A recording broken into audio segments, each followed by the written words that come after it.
Snake Bros Grimerica Swapcast. Snakes!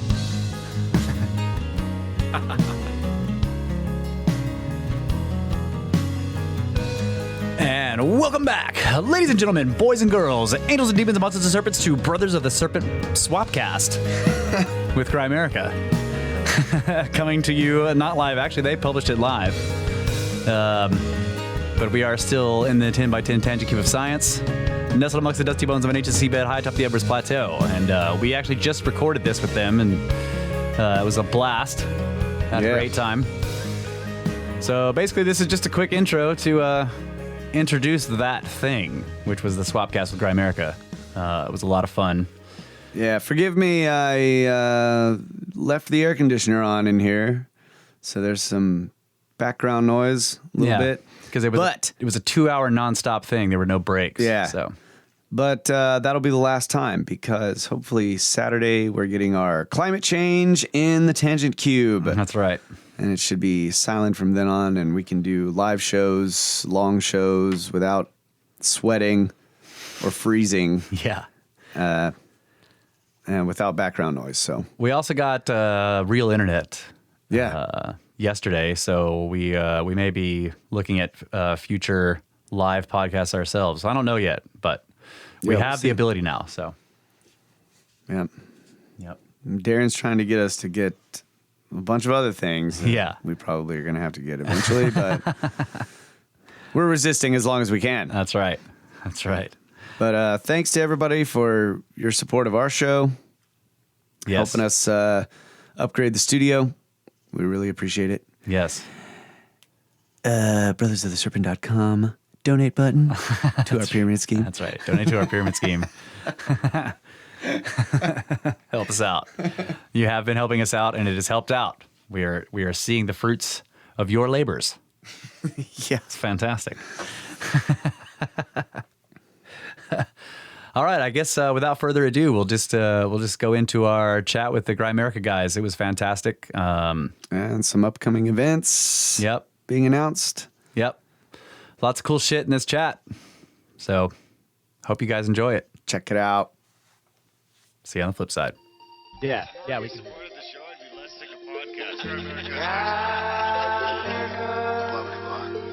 Hey, we got a super chat.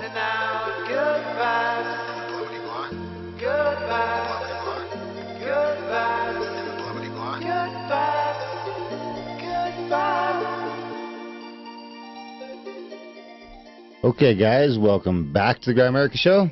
We're going to do a special Swapcast this week, which is kind of insane considering we're sitting on like 8 interviews in the back catalog.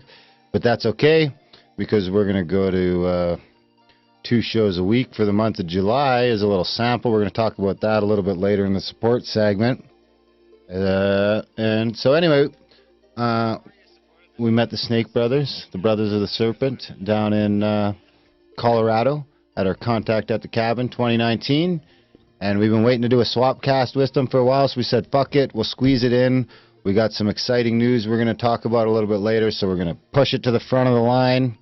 And, so we're going to talk to Snake Brothers. We've actually got a friend of the show, William, is in studio from Texas as well as a quiet bystander. We're happy to have him. He's boosting morale.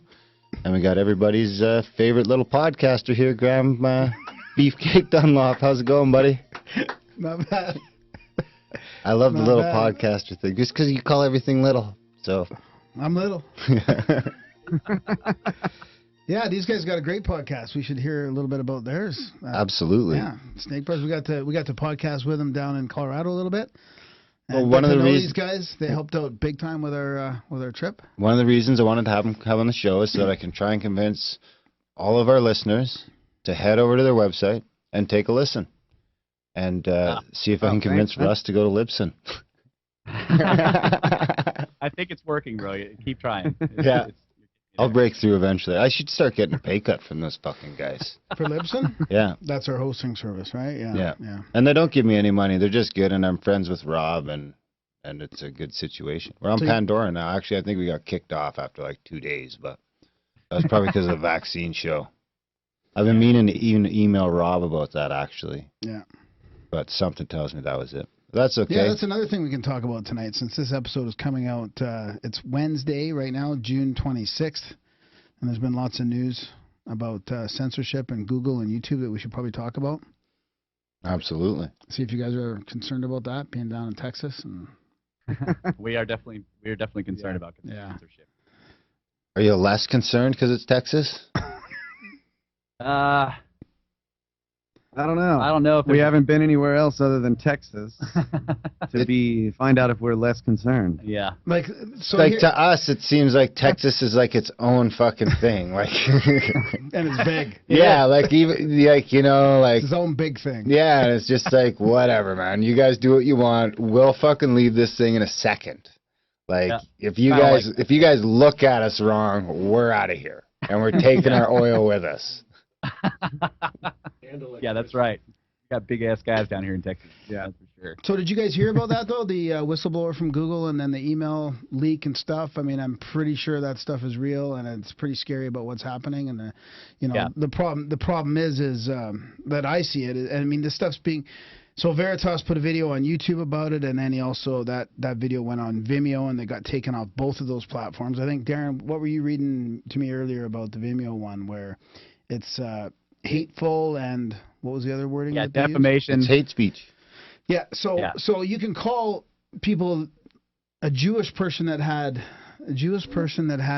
relatives die in the camps. Is that what you said, Darren? In the Holocaust. In the Holocaust. Yeah. A Nazi. A Nazi. That's Call him a not Nazi, hateful. that's- That's okay. They can do that. Yeah, That's totally. fine. Right. Talk about that and you're off. Right. I mean, this Are is you where gonna be we're yelling a coming lot to. tonight? Yeah. Should I might turn be. you down? might. Okay. You just turned me up, and it was probably bad mistake. Yeah.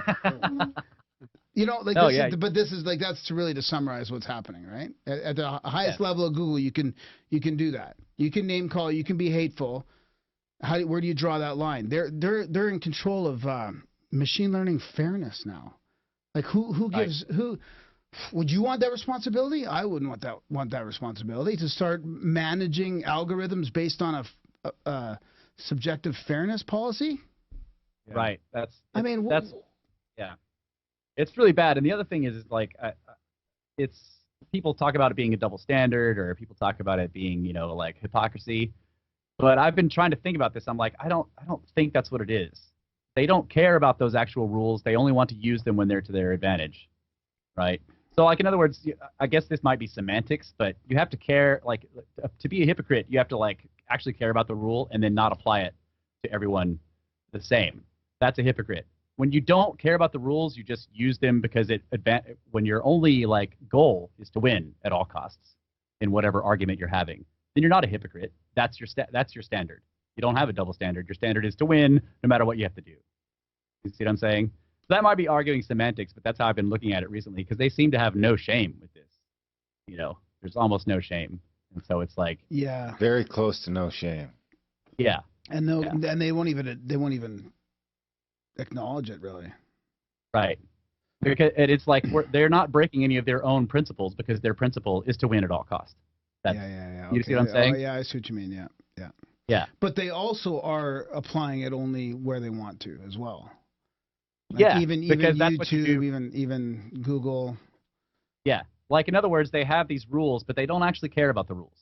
What they care about is implementing them in such a way so that they can get their whatever the thing is that they're trying to do. Yeah. Win, whatever that is. Whether you're looking at politics or something else. Yeah. So is this gonna bite? I mean, really, what's happening? The Streisand effect, I believe, is what's happening. I mean, there's all these people that are getting way more attention, even though the mainstream media won't really talk about it much. They have to bring it up to a certain extent, but they're talking more about how Trump's tweeting about it, not about the content of the problem. Yeah. So is it going to bite him in the ass then? What do you guys think? I mean, I don't think it's just these lies and this bullshit is sustainable like that. I mean, Yeah, I think if government gets involved, then it could bite us all in the ass. Yeah. But ultimately, these companies are, they're free to do whatever kind of stupid crap they want. And then people will look for another platform, and somebody will come up and say, you know what, I'm going to make a platform that's all about free speech. And that's happening. And that's the ultimate fairness, really, is that if you're free to choose the way you want to run your business, and if the way you choose to run it runs it into the ground, and somebody else can capitalize on what people really want, then that's fair. Yeah, the problem is though that they've been funded and subsidized by the governments. So that makes it unfair, and it's a monopoly already. So there's already you can't. There's no fair. You can't catch up to that. Yeah, and they also get there's some kind of legal protections they get as being a platform rather than a publisher. Yeah. And so when they go in and start policing content, they're actually a publisher, and they should be, but they wanted the legal protections of being a platform. In other words, we're not responsible for the content on our sites. We're just a platform, right? But as soon as you start controlling the content on your site, then you become a publisher, and then all the legal all the legal things for that should apply. In other words, anything that's on their site should be able to be attacked as it's theirs, instead of them saying, "Oh, we didn't put that there. That's not our stuff," which is how they've been able to work it now. So now they're actually playing the publisher game by controlling what goes out over their sites, but legally pretending to be a platform, which is the problem, I think. That's one of the problems. That's because they want to get regulated. Yeah, it could be that. Yeah. Yeah. I don't. Yeah, I mean, that's I do. That's the way you ultimately end up on top forever. Yeah. Is that once you're a big major corporation that runs a very large part of your industry, and then government gets involved, you've got enough money to pay for lobbyists to get the types of rules in place that will prevent newcomers from getting as big as you are, and then you're set. Corporate. So it is dangerous. Forever. What's that? But corporate missionary. But is that worth if they follow the U.S. Constitution on free speech and stuff? Is that worth it for us as a society?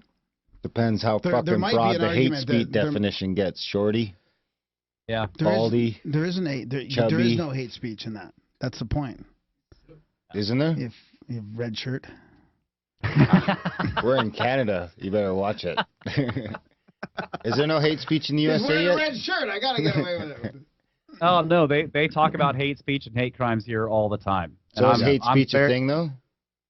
Yeah, they talk about. I mean, I haven't seen I haven't seen that, but people have been destroyed, socially. Yeah. For it. Yeah. But so far, there's no legal recourse to. But they seem to be pushing towards it for sure. Here you can get charged for saying shit, for saying hateful shit, on top of saying other shit. Like you can't deny the Holocaust. Yeah. But how come calling somebody a Nazi that's not a Nazi can't? How come that doesn't fall into that category? That's what I don't understand. That's kind of what Russ was saying. Is it pretty hateful? Yeah, they use the rules when it advances their agenda. Right. No, but I think it doesn't. It barely doesn't meet the real hate speech rule. Because I don't think a Nazi's a protected class.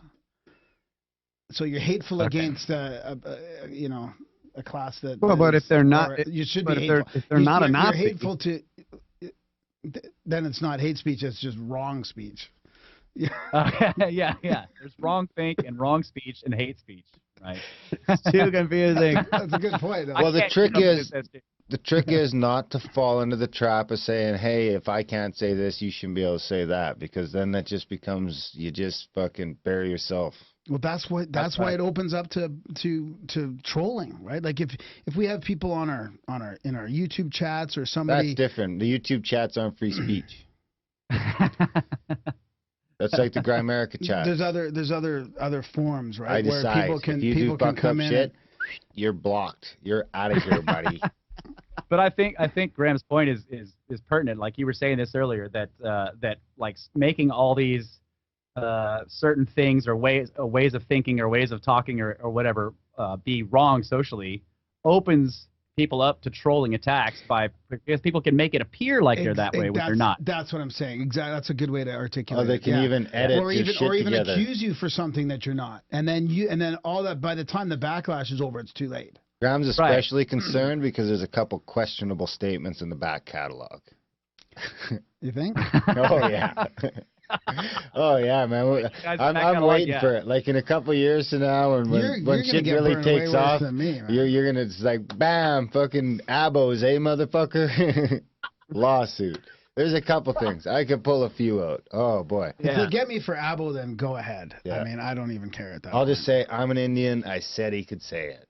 I was talking about Australians. Don't dig yourself a deeper hole. The gift that keeps on giving. Yeah, see, this is the key, is that it starts making everybody not want to say anything in case they say the wrong thing, and that's the real danger. Yeah, when you start tiptoeing around everything, yeah. We called this political correctness, 15 years ago, 20 years ago, and now it's turned into all of these other catchphrases or whatever. But that's basically what it is. See, it's weird because I want people to worry about what they're gonna say, but I want them to do it because it's the wrong fucking thing to say, not because it's the law. Yeah. Because it's mean. Yeah, exactly. For lack of a better word, because it's mean. You shouldn't be fucking mean to people. Period. But if you are mean, you pay like a personal price if somebody will make you pay that price. Yeah, but people don't want to shine the light on that. But if you push it underground, then it's going to fester and people are going to get worse. And they're going to get more attention, and then more people are going to go underground, and you're feeding the whole hate culture by censoring it. It's not making any sense at all. Yeah.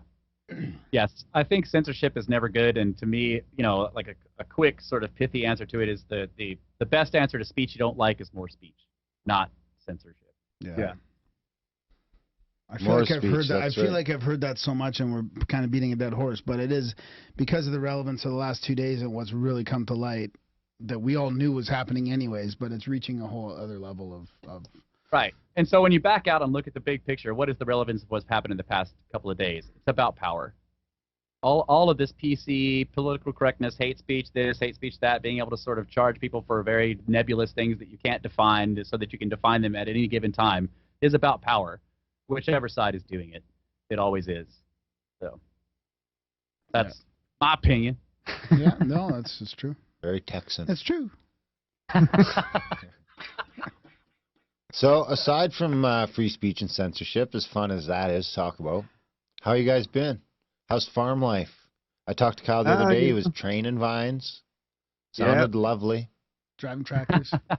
Yeah, man, it's getting hot. This is not my favorite time of year to be a farmer. It's beautiful, but it's really hot out. So thank God we have air-conditioned cabs and our machines. Yeah. But other than that, do they connect to the internet? No. There are tractors that will connect to GPS and internet though, and you don't even have to drive it. It just does everything for you, and you can like sit there and play with your phone while it's driving around. We're what they call craft agriculture, so it's kind of small time. But yeah, it's beautiful, man. Yeah, Darren called us Big Ag though. I love that, buddy. I was like one of my favorite things that happened. You're like, oh, we got Big Ag in the house. Yeah. Yes. Big Ag pushing the glyphosate. Chilling for glyphosate. Yeah. We won't get into that. We don't want. Yeah, we won't throw you under that bus today. We'll save that for next week or next show. Next show. But yeah, contact at the cabin. Did you guys have fun? Was it worth the trip? Oh man, it was awesome. Yeah, loved it. It was a life-changing, amazing thing. Yeah, we really appreciate you guys putting that on and taking us in like family. Yep. It was, it was phenomenal. Can't wait to do the next one. Yeah. Yeah, well, I mean, we were going to talk about that tonight, I think, right? What do you think we should do? I'm down to talk about it, yeah. All right. We're planning.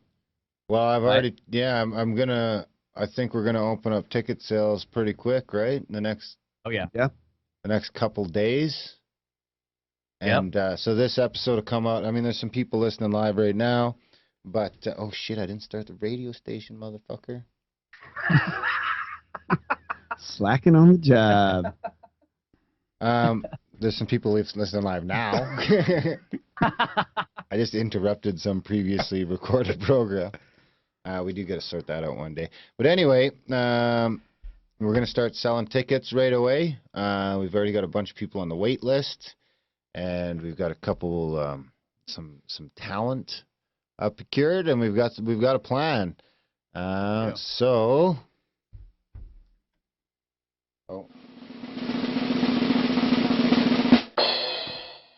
CAC 2020 will be April 16th to 19th, 2020. It's going to be in, I think it's called Duck Creek. The venue will be in Duck Creek, which is nicely nestled in between Bryce and Zion Canyons. It'll be a Thursday through Sunday affair. And I mean, I'm going to get we're working on, we got contact at thecabin.com, rocking. George, shout out to George, friend of the show, George. We love you. He was nice enough to set up everything on the back end so that we're ready to set that up. So within the next week, we'll have the site set up. But for now, I'm just going to start taking emails from interested parties, and then we can do everything over email for now until we get the site up and running. Because the site is, I mean, the site's for this event, but it's also for future events. We want to keep doing these. The reason we're starting this one right away is so that, you know, we have time to, we can stay in front of them so that we want to get to the point where we can do more than one in a year.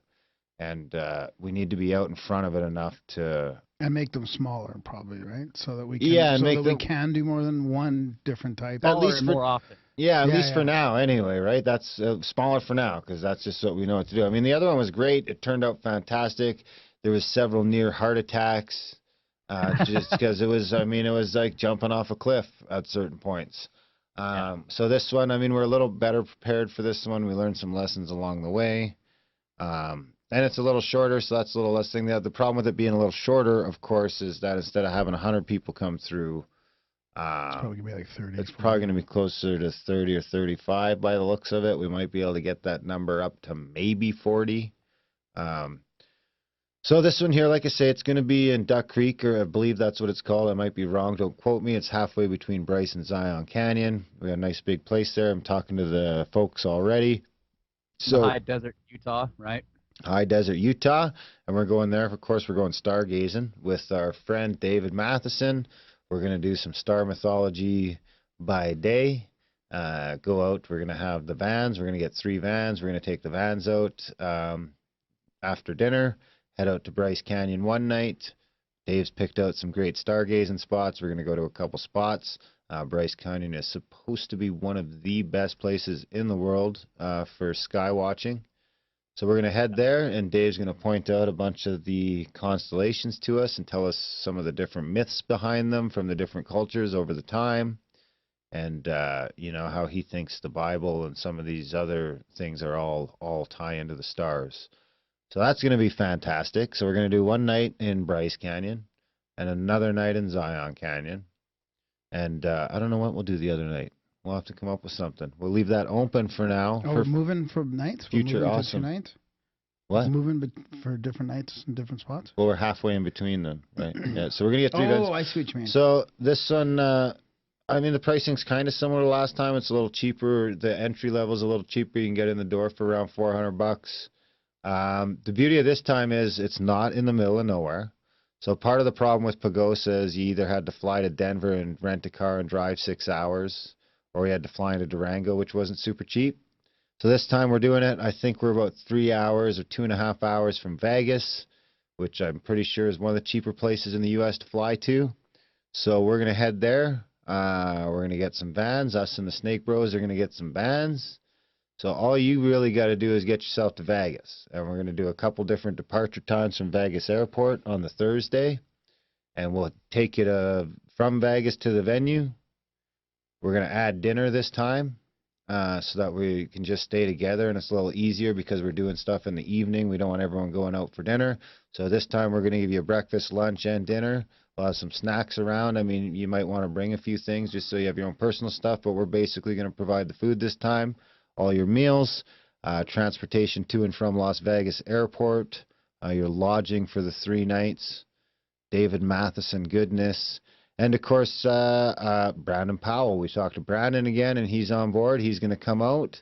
The difference is this time, instead of just doing the 45 minutes of breath work in the morning, we're going to do the full immersive Wim Hof training. So we're going to do the full thing. We're going to get a couple... Cold plunge. We're going to get a couple of pools out there with some ice baths. We're going to do cold plunging. And we're going to do probably, and if we get it, we'll probably do 2 groups. So we'll do one group one day and one group the next day. And we're going to do the full 4 to 6 hour course, and you know, we'll do it, you know, we'll do it at some point. I mean, we don't have the itinerary yet exactly figured out. We just know what we're doing. Star Mist with Matheson, Sky Watching with Matheson, High Desert, Utah, and full Wim Hof training. We could summon some UFOs too. We'll throw some Oh yeah, there'll be. C5 in there. Oh, so that's what we'll do on that extra night. We'll do a C5 That's a perfect night. place to summon UFOs. Yeah. Of course, Fantastic. we're also. And I was talking to Dave. We're also going to do optional morning trips. So at the last one we had Chimney Rock signups. Well, this time we're going to have like the 4 a.m. Morning constellation sign up. So it's Dave wants to do like. Yeah, Dave's going to do. So we're going to go out at night, and then people that want to go out from 4 to 6 or something like that. We probably won't go all the way to the canyon for that. We'll just kind of head far enough to where we can see, and he'll show us, because it's totally different constellations in the morning with the rising sun and different stuff like Dave that. Gonna get any sleep? Is he gonna? I mean, that's the beauty of it only being a weekend instead of 10 days, right? At least he can sleep when he gets home, and he can sleep through the Wim Hof training. Yeah. Also, I've been in the Grimerica chats, and I just want to say to those you gamblers in there, don't disappear in Vegas when we're supposed to pick you up. You guys know who you are. Don't vanish in Vegas. You can vanish in Vegas after. Yeah, don't leave the airport because we're not going to be looking to wait for people. That's for sure. If I go in looking, I ain't coming back either. Yeah, that's it. The van's gone, Graham's gone, event's canceled. That's right. Snake Bros are gone. Chat.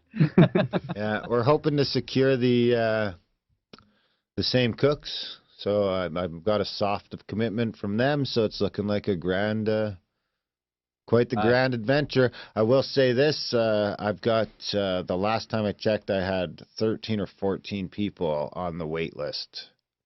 In the last 3 days. So I mentioned it in the chats, and I mentioned it on the social media. One of the social medias, Twitter, and I've already got 13 people trying to buy tickets. That's already almost half sold out, man. Yeah, that's kind of my point. Is it's not going to take long. So for now, just email me directly. We're gonna get the website going eventually, but for now, just email me directly, Darren@Grimerica.com. Do not send any money to the Grimerica PayPal for CAC. Do send money to the Grimerica PayPal to support the show because it's awesome and it helps us grow. And like we were talking about earlier, we're going to go to 2 shows a week for the month of July and try that out for a while because people seem to like more content. So we'll try 2 shows a week for the month of July, and we'll see how that goes. And if our added value is met with some added value, then we'll continue to do 2 shows a week. And I think that's a pretty good offer.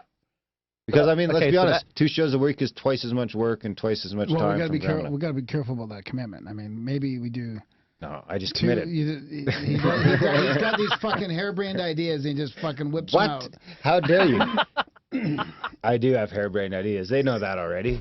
Hey, man. I'm always trying to, like, reel them in a little bit. Like, okay, no more initiatives. Wait. I'm always just pushing them. Maybe like 2 or 3 weeks a month. Maybe we do that. 2 shows a week. Okay, we should get a commitment. If we get 100 new supporters, that'll never happen. So we won't be committed to anything. Patreon guys. Yeah, maybe. If we get the Patreon, we got some great episodes coming out. If we get the Patreon, are fantastic. If we get the Patreon up to 200 by the end of July, we'll keep doing 2 shows a week forever. It sounds like a fair deal. Take it. Jesus. Just committed to you. Graham just wants to punch me right now. I'm the one that spends fucking hours reading books and researching every week. He just makes sure the YouTube stream is running. And sometimes not even that. He doesn't even put the radio station button. Are you gonna edit Are you editing this show and uploading it to Libsyn, I guess? No, it's a lot of prep work though. Like you gotta be careful what you're. Graham, I totally feel you, bro. Kyle does the same thing to me. Like, I do a ton of research for this show, and he's like, bro, come on, let's get in the studio. And I'm like, ugh. Just go for it. Slow down. He's like, come on, man, it's easy. I just go in there and it's awesome. I'm like, yeah. We were talking about that a little bit. We wanted to hear each other's process. So how do you guys do it? You guys do it very organized. We were asking you if you have like an outline. Do you think meeting in Vegas is a problem? It might be. Still not done with this yet. Well, Bill just texted me, and he's like, Vegas is going to be a problem, man. I'm telling you. Yeah, that's what I was saying. They know who they are. Well, I don't give a fuck because I'm not interested. I'm like going straight from the airport to the dispensary and getting the fuck out of Nevada.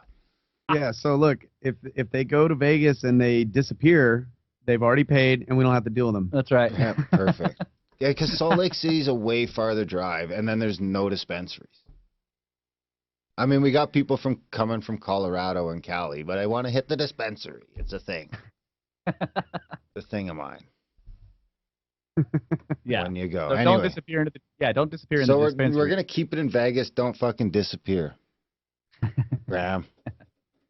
Graham will be good. Don't send me looking for people. I'm telling you. Who's going looking for people? I'll end up at fucking Crazy Horse 3 or something like that, you know? I'm not a gambler at all, so I'll go look. Russ is the go looking for people guy. Okay. Yeah.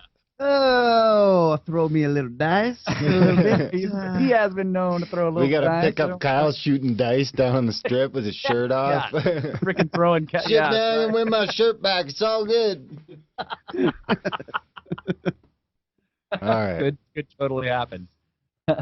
See, I've been listening to your show. Actually, the first show I listened to was in your cave thing, and I was like, oh my god, how is these guys' audio so bad? Yeah, that was in the cave because we had terrible internet connection here until yesterday, which we got. Yeah. We just got it yesterday. So Good whenever we timing. need a good internet connection, we went to the cave, and it sounded like a cave. So sorry about that. Is it a Quonset? It's actually a really nice building. Yeah. Really?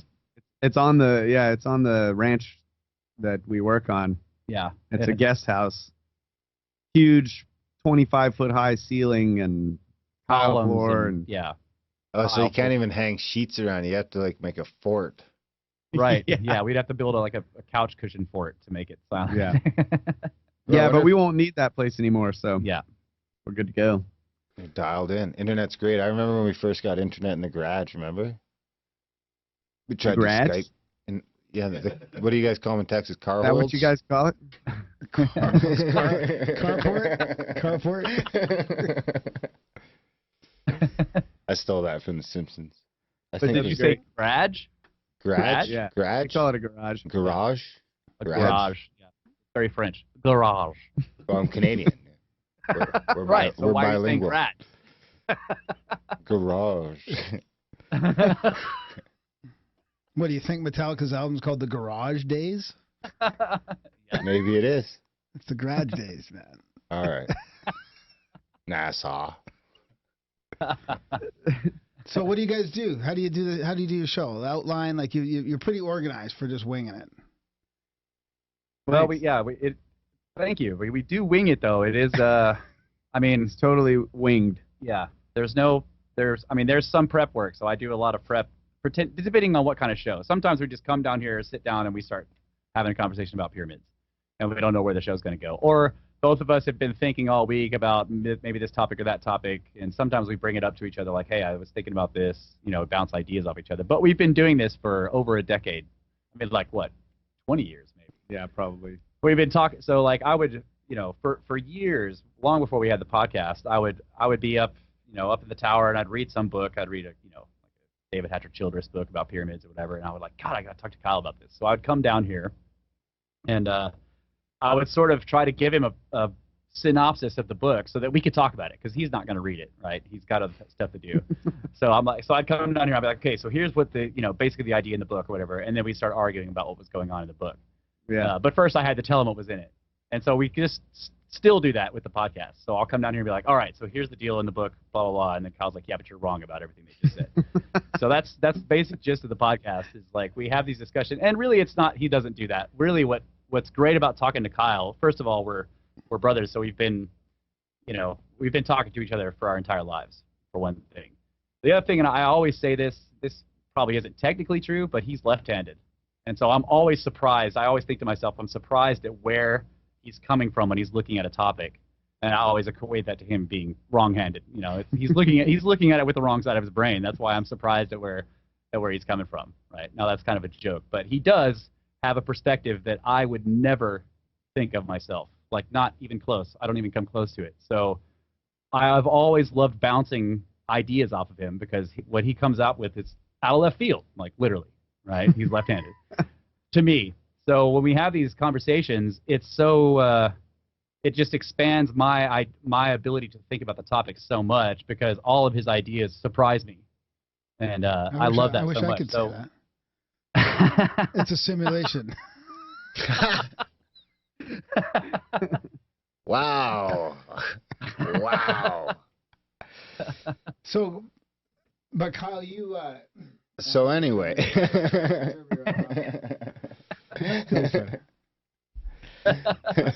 I forgot what I was going to say now. I do a lot of research, but I just have my own way of going about it. Like I started listening to podcasts. Really, I know this sounds like a hipster, but it was like before they were podcasts.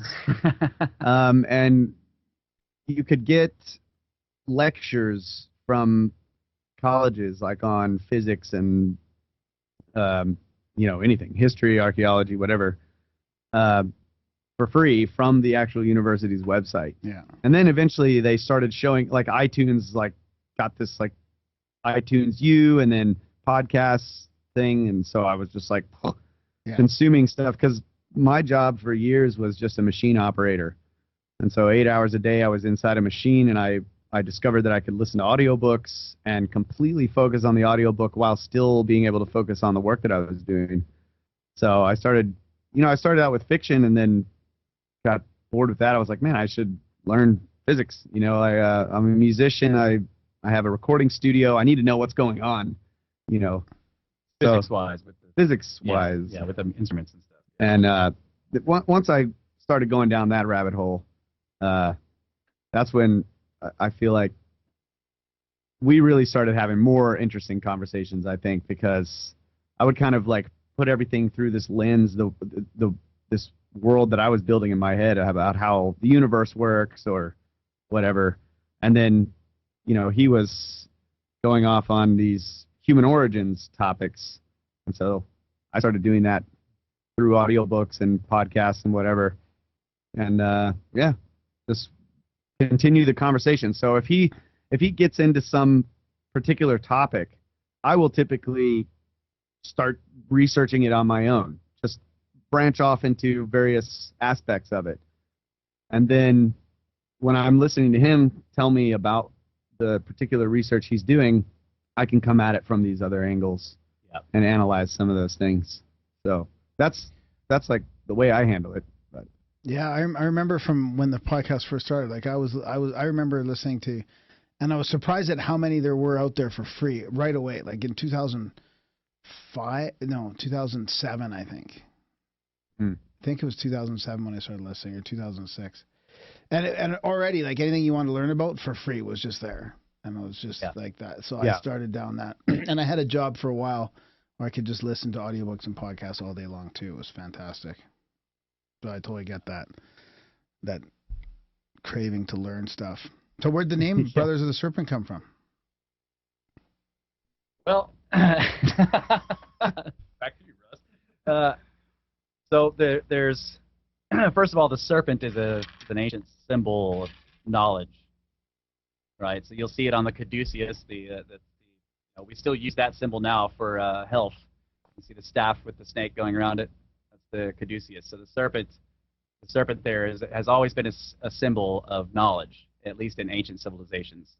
Okay, and so then these legends about and I mean, Graham Hancock talks about this. William Bramley talks about it in his book, Gods of Eden, that there's this idea of a secret or a monastic brotherhood whose job it has been throughout the ages to carry forward knowledge through cataclysmic periods or times of turmoil, to save it and then re-inject it into civilization, or re-inject it into humanity when the time is right. And so because of this, and again, this is legend, but because of this brotherhood, this is why we see the explosion of civilization in Mesopotamia out of nowhere. Egypt just shows up fully formed practically right at day one. Sumer shows up fully formed right at day one with writing and everything. And I mean they do have precursors, but the jump is so enormous that it's like there were this group of people and this brotherhood shows up and it just injects this knowledge into them, and then bam, you have this fully formed civilization. I wonder if that's the same thing Randall was talking about at CAC when he was talking about like 1,000 years ago when the Chacoan culture created all their structures, and South America and the cathedral building all happened around that same time. Is that something similar? Do you think it's the same thing? Yes. I think it is. Yeah. Yes, that's the idea. Is that that what we're looking at are the fingerprints of this, whatever they are, this group that has been, and that may be tens of thousands of years old. If you look at like the pyramid texts, for example, they talk about their civilization having ties back to goes 30 or 40,000 years ago, or even longer. The King's List of Sumer, Egypt, right? So, one of the names for that brotherhood that's just been given to them, sort of, is the Brotherhood of the Serpent. Do you think they're pissed off that you're taking their name? Well, that's why it's brothers. Yeah. Who cares? Brotherhood, right? Yeah. Right. Yeah. So it's a play on words of that name, right? Because we're brothers, and we love that idea, and we're trying to uncover their, we're actually trying to trace the fingerprints of that. In part, we're trying to trace the fingerprints of that monastic order and what secrets.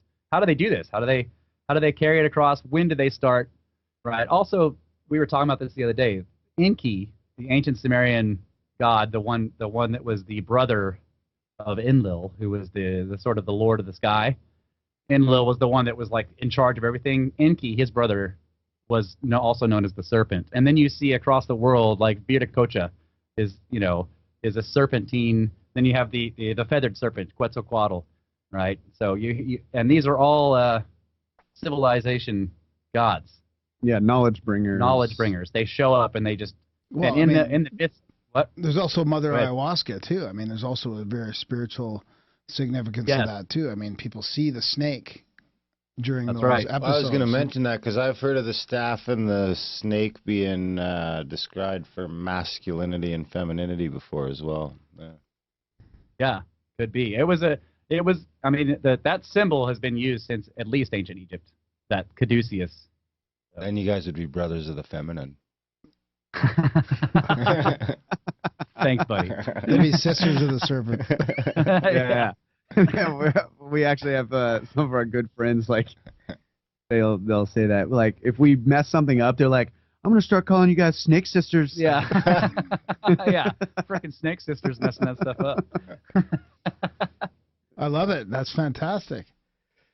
So what about you guys? Let's turn the question around. How did you guys get started podcasting together? Why? How did that happen? We met at work and we were introduced like you guys should talk to each other because you have similar interests.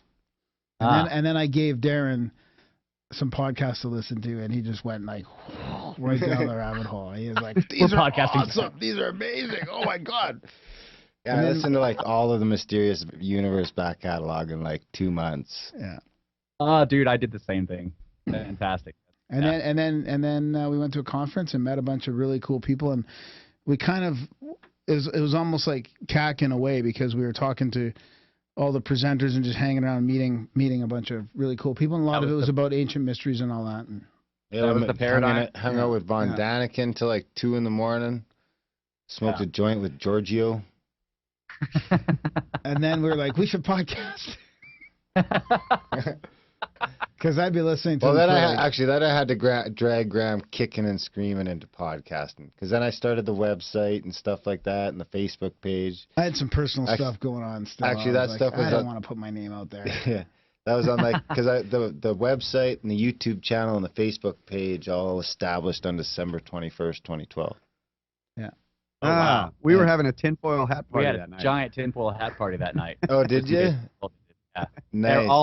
Tons of our friends showed up, and everybody made a custom tinfoil hat. It was fantastic. Yeah. You should have seen the tinfoil hats that showed up at that party. Yeah. I mean, people really 10-gallon tinfoil cowboy hats. Yeah. GMA, you guys met Archer. He showed up with a Boba Fett tinfoil freaking helmet. I mean, it was fantastic. So. Yeah, in retrospect, I think it all happened that week because my cousin and his wife had died the week before, and it was just like a huge distraction, I think. I just spent like fucking a week on the computer fucking distracting myself with a bunch of stuff. And then we started the podcast like 6 months later. But the first Grimerica came from Darren winning this poker game, and he signed he was hammered, I think, probably, and he signed Grimerica on the table. And that was when it was really born, so. Yeah. That's the name. Here we are. Actually, and then it was like it became a thing. It became like my poker signature, and then it was like my Poker Stars handle. And then it was my Twitter account. And then we were starting this podcast. And I was like, okay, so we're not allowed to go to Vegas. Yeah, I already have 500 Twitter followers. Why don't we just use Grimerica? Yeah, there you go. So we were like, fuck it. We'll just do that. And that's what we did. And in retrospect, it was like a horrible marketing, searchability, all that stuff. In retrospect, that didn't really go so well. But on a good note, if you search Grimerica, we like own the first 20 pages. Right. No one else has that name. No one else has that name. Actually, we're getting up there. The thing is, if you just stick with it long enough, you can get through a bad name. Because it's like, but it's not a bad name because it does have a bit of a play on well, words it does. anyway. No, it is Grime. It's a pretty good name. Grim. That way, but just from like a searching and people finding it that way. No one's like. It's not a clear meaning of the show, right? There's some. We probably should have had like what the show means, like like one of our friends, they started up the podcast Expanded Perspectives. That's very descriptive of what the what the show. I mean, Mysterious Universe, man. There's a reason they got 1 million listeners. And then Red Pill Junkie did this artwork for us, and at the start of the show, because we had met him at the conference. And I looked at it and I thought I'd seen it before. I'm like, yeah, that's really cool. Where'd you get it from? Because I've seen that before. Like I had a reaction to it. And he's like, I just made it up. A little bit of precog there, huh? Yeah. So it was really. I remember I was playing baseball when he sent me that, and I looked at it and I was like, because I had asked him and he said no. Oh, really? Yeah, he was like, you know what, Vato, I'm too busy right now. I can't get to it. So I was actually talking to Caleb Hanks to do it. And then I got to baseball like 3 hours later, and I came in at the inning break, and I checked my phone, and RPJ had fucking WhatsApped me the logo. And I was like, it's fucking perfect. Yeah. And I think, you made one change? Didn't we make one change or something? Or connect? Yeah, I think we added the UFO. Yeah, and then he connected it to the headphones or something. Probably. Yeah. I think it was after that when I saw it and I had that reaction. It just seemed like I'd seen that before. Anyways, yeah, fantastic. Now you could get a Grimerica clock. You got the ancient Moai heads, man. Yeah, smoking a joint, wearing the headphones. It's fantastic. Yeah, it pretty much captures it anyway. So that's pretty much our marketing. That's probably since we can't randomly follow people on Twitter like you used to be able to. That's what giant talking heads. Yeah, that's what people used to say. They're like, I seen your logo and I had to fucking check it out. Some people don't like the doobie in there. And they don't like my swearing and they don't like our lazy rambling. So sometimes it takes people 3 or 4 tries. That's not uncommon to hear. Yeah. I think, I remember the first time I listened to you guys and I was just like, first of all, they're freaking hilarious. But what really attracted me to your show, at the beginning anyway, now it's different, but at the beginning what really attracted me to your show, and I think a lot of people have said this to you guys, is how you let the guests go on. You don't interrupt them, and you don't seem to have canned questions. Yeah, totally. Yeah, it's all. And you do like I listened to Randall on you guys' show, and it was like you just let him go for like 3 hours. let him talk, man. Yeah. And sometimes try and like steer it a little bit, like. Yeah. Every tell us about the moon. Yeah, every 45 minutes. Graham would get in like 4 words, and then Randall would go off again. So it was a fantastic thing. But now, of course, I love even more than the way you guys do the interviews. I love the banter. I love, especially now that I know you so much. Right? We met and we hung out, and now I listen to the beginning, and I know what's happening when you guys are giving each other shit, and it's hilarious. That all kind of came about organically, I think. Really, we just sort of made it. We got the listeners involved with the emails right away, and I think with the it's part of the value for value thing, man. I really think it is. There's something about the value for value model that doesn't work if you guys don't support the show. By the way, Grimerica.ca/support. But there's something about that model that breeds community. Because that's one thing that we're blessed is we got an amazing community. Like other podcasters mention it. It comes up, like, how do you guys end up with this amazing community? I've tried this, I've tried that, and it gets weird, or this happens, or that happens. And I don't know what it is, but it seems like No Agenda's had that same sort of luck, with that. There seems to be something inherent about the value for value model where you get people stepping up with music and art and this and that and in all these different ways that just breeds this amazing thing. I mean, even the chats weren't our fucking idea. Someone just made it for us. Oh, wow. And gave us the keys. Grimstick? The original one I can't remember, but when the Google Hangouts filled up, and then I think it was Glitch Tech, Adrian, I think, he made the first Discord server, and then he just after like a few months, he's like, "Do you think you can fucking handle not deleting it?" And he's like, "Okay, it's yours." And then Jordan came in and made the next one, and then I didn't even take the keys for that one. I give them to Ryan from Kansas has them because I don't want to deal with Ryan from Kansas. Ryan from Kansas. What's up, buddy? it. He runs the chats. He does a fantastic job. Yeah. Yeah, that's really cool, man. He's also a meme lord. And you know, But I Larry King it. Like usually, The meme honestly, like it's not it. That's kind of like some of it you could chalk up to my unpreparedness, but it's like I would say like 20% of the time as we're dialing the guest up, I'm like, so what's the shtick?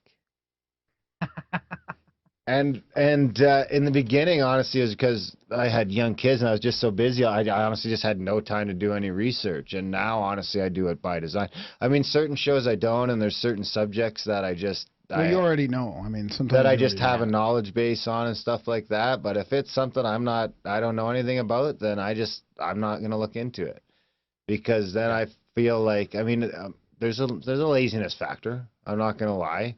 But at the same time, it's like that approach that I can ask the questions for like 50% of the audience that has never heard this before either, and isn't going to read the book, right? Well, and I'm preparing, so I mean, it's not like we're both unprepared. So it does play off each other a little bit. Where Well, usually, yeah, but I I've like read, that. usually I've read or listened to the book or listened to podcasts or watch YouTube, or I do. Usually we record Wednesday nights. By Friday, I'm figuring out what I need to research all weekend for the next week, kind of thing. Yeah. You know? I mean, and sometimes But I'm I way like- ahead or whatever, but Yeah, I like that idea though, that like one of you knows the topic really well because you've gone through the material, and the other one is coming at it from like, just doesn't know it at all, and that way you get both kinds of questions. You get the questions that the person who's delved into the material wants to ask and wants to hear asked, and then you get the questions that the person who doesn't know anything about that material wants to hear asked. I think that Kyle and I have talked about that too. yeah, About one of us not we knowing the material. automatically do that sometimes. Yeah. Like if they don't have an audiobook, I'm screwed. You know. Kyle can't actually read, so. oh, dude, I put PDFs. I put PDFs into the voice reader. Like I go, Yeah, I I'm the copy same way. blogs into the voice reader. I just put whatever content I can into the voice reader and Yeah. do it that way. And because I do that, I can actually get through a lot of material that Russ won't read. Yeah. Right. So I've like listened to- entire ancient texts. The funny thing is, I think I've listened to like 82 audiobooks in the last like 15 months, but Yeah. none of them were for the show. No, some of them are. Of course they are. They We've had- turn out they we've help had you and authors you're on the Yeah. show. We've had authors on. Well, yeah, because a lot of Yeah. times I'll listen to the book and then I'll start seeking out the author to have him on. Yeah. Right. So the Scott Adams show that I just that we No, both that's just listened exactly. Yeah, exactly. That's how Yeah. I got turned You on to asked Scott most of the Adams. questions. Yeah, because Yeah, I read you his asked most of book, the questions. How to fail at everything. How and to still Fail win. at Everything and Still Win Big. And once I listened to that, I was like, I tried for years to get that fucking guy on the show. That's what I'm doing Yeah. right now with Brene Brown. I just fucking email them once a month. And they'll get sick Yeah. of me eventually. They're like, fine. They gave in. Oh, That's yeah, what happened so- with Scott Adams. Eventually, finally, he's just like, fine.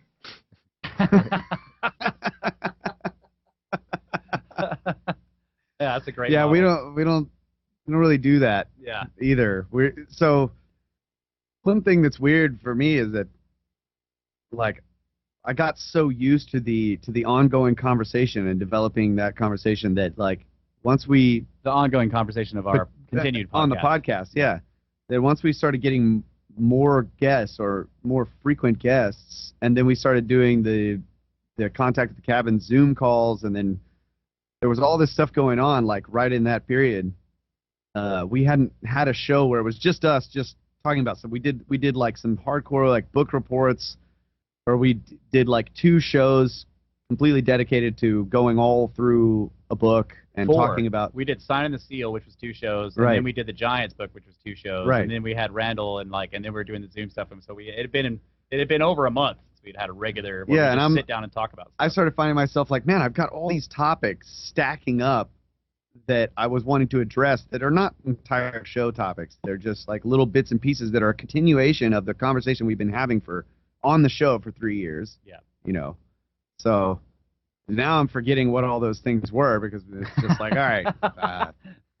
But there's something about that to me. I want to have some shows where it's just us, like processing all of this information. That was part of the reason why we started, because it was almost like a way to organize the information that we're looking into. So We could probably. I really like that. Yeah. That's fun. We can't do that. No, we can't do that. Fuck, we couldn't. Would just be. Yeah. People get sick of listening to us. We could do a show like that once in a while, but with the intros, I mean, we couldn't get away with just doing 2 hours of us. Some people say they want that, but they're mistaken. They'd. I mean, honestly, I'd rather spend that time interviewing someone. I really would. I mean, it's at that point now where I'd really like. You know, I enjoy it. You know, I enjoy interviewing people. I enjoy the opportunity to pick someone's brain about whatever the fuck, you know. Simulation. Yeah. Yeah. All right, bud. All right, C-Setty Dunlop. C-Setty ball hockey Dunlop. Aren't you supposed to be playing hockey right now? I am. Are you injured? I'm injured. Yeah, so we're never going to be a guest-heavy show, I don't think. And I think that the way you guys' podcast work, that's how you do it. That's what you do, right? And I do love the ability to get people to come onto the show so that I can talk to them about topics that otherwise, you know, I would never be able to get this person to talk to me. I wouldn't be able to, like, you know, hey, guy that wrote this book, I just want to call you on the phone and talk to you about your book. That would never happen. But because of the podcast, I can be like, hey, we have a podcast. We'd love to talk to you about it. And he will come on and talk. Oh, right? 100%. Yeah, that's the best part of having a podcast. That's exactly right. So we had multiple reasons for starting the podcast, but one of them was to what we called join the conversation, right? A conversation that we felt you guys were having. For one, I've been a Grimerica fan for years and years, so I was like, these guys are doing it, you know, man, if they're doing it, we can do it, bro. Come on, like, look at those guys. Yeah, look at these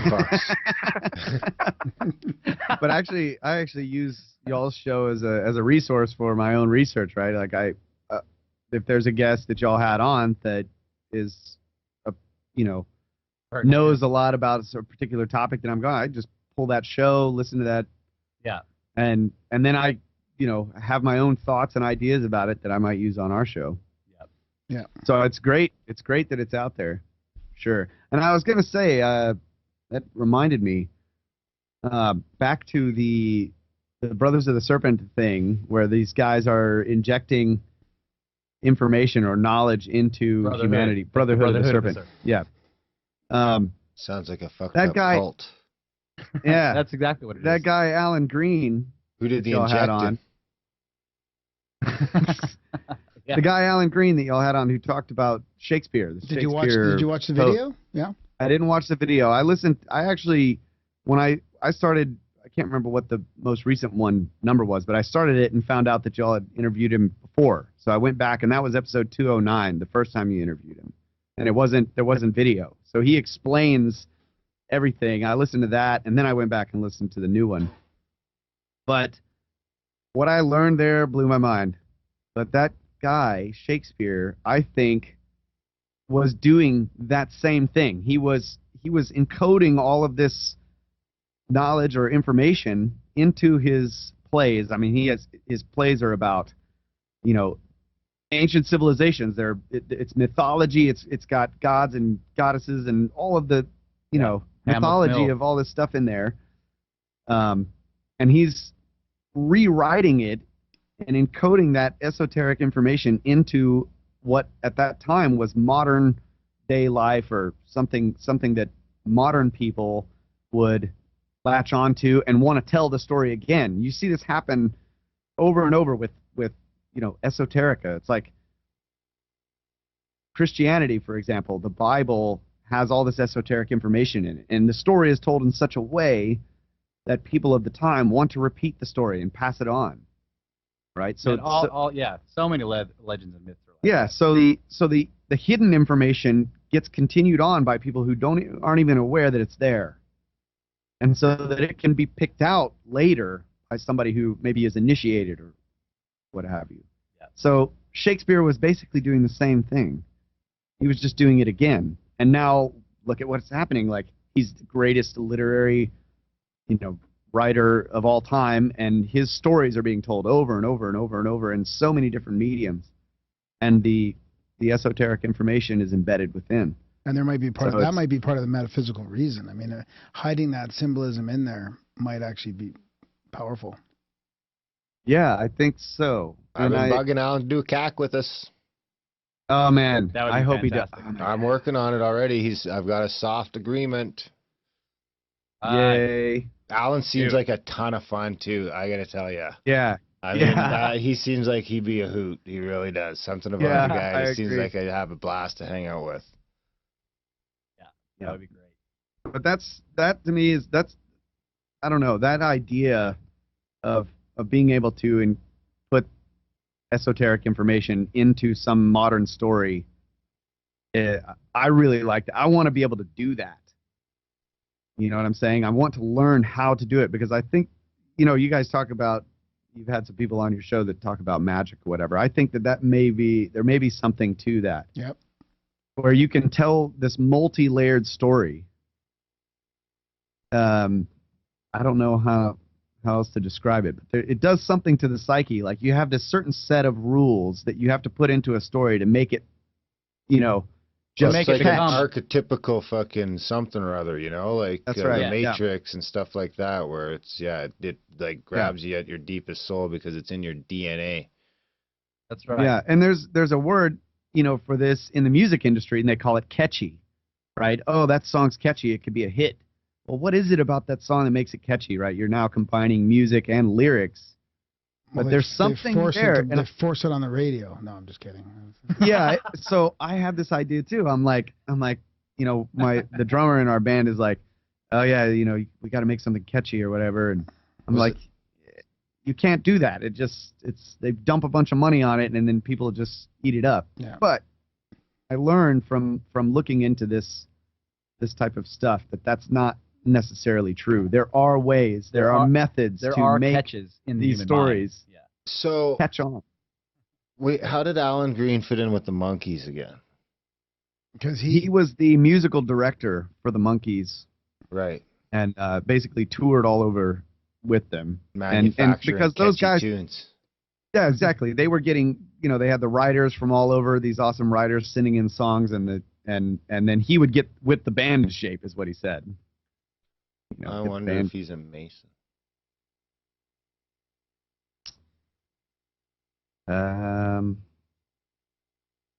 Maybe.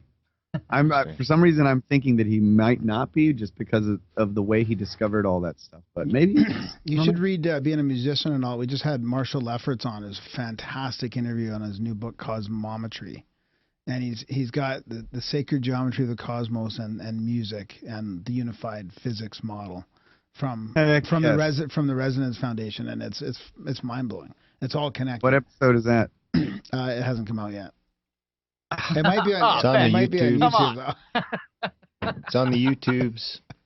Hey, did you ever see the Gilligan's Island where they found like the Shakespeare book and then they were all like reenacting the plays?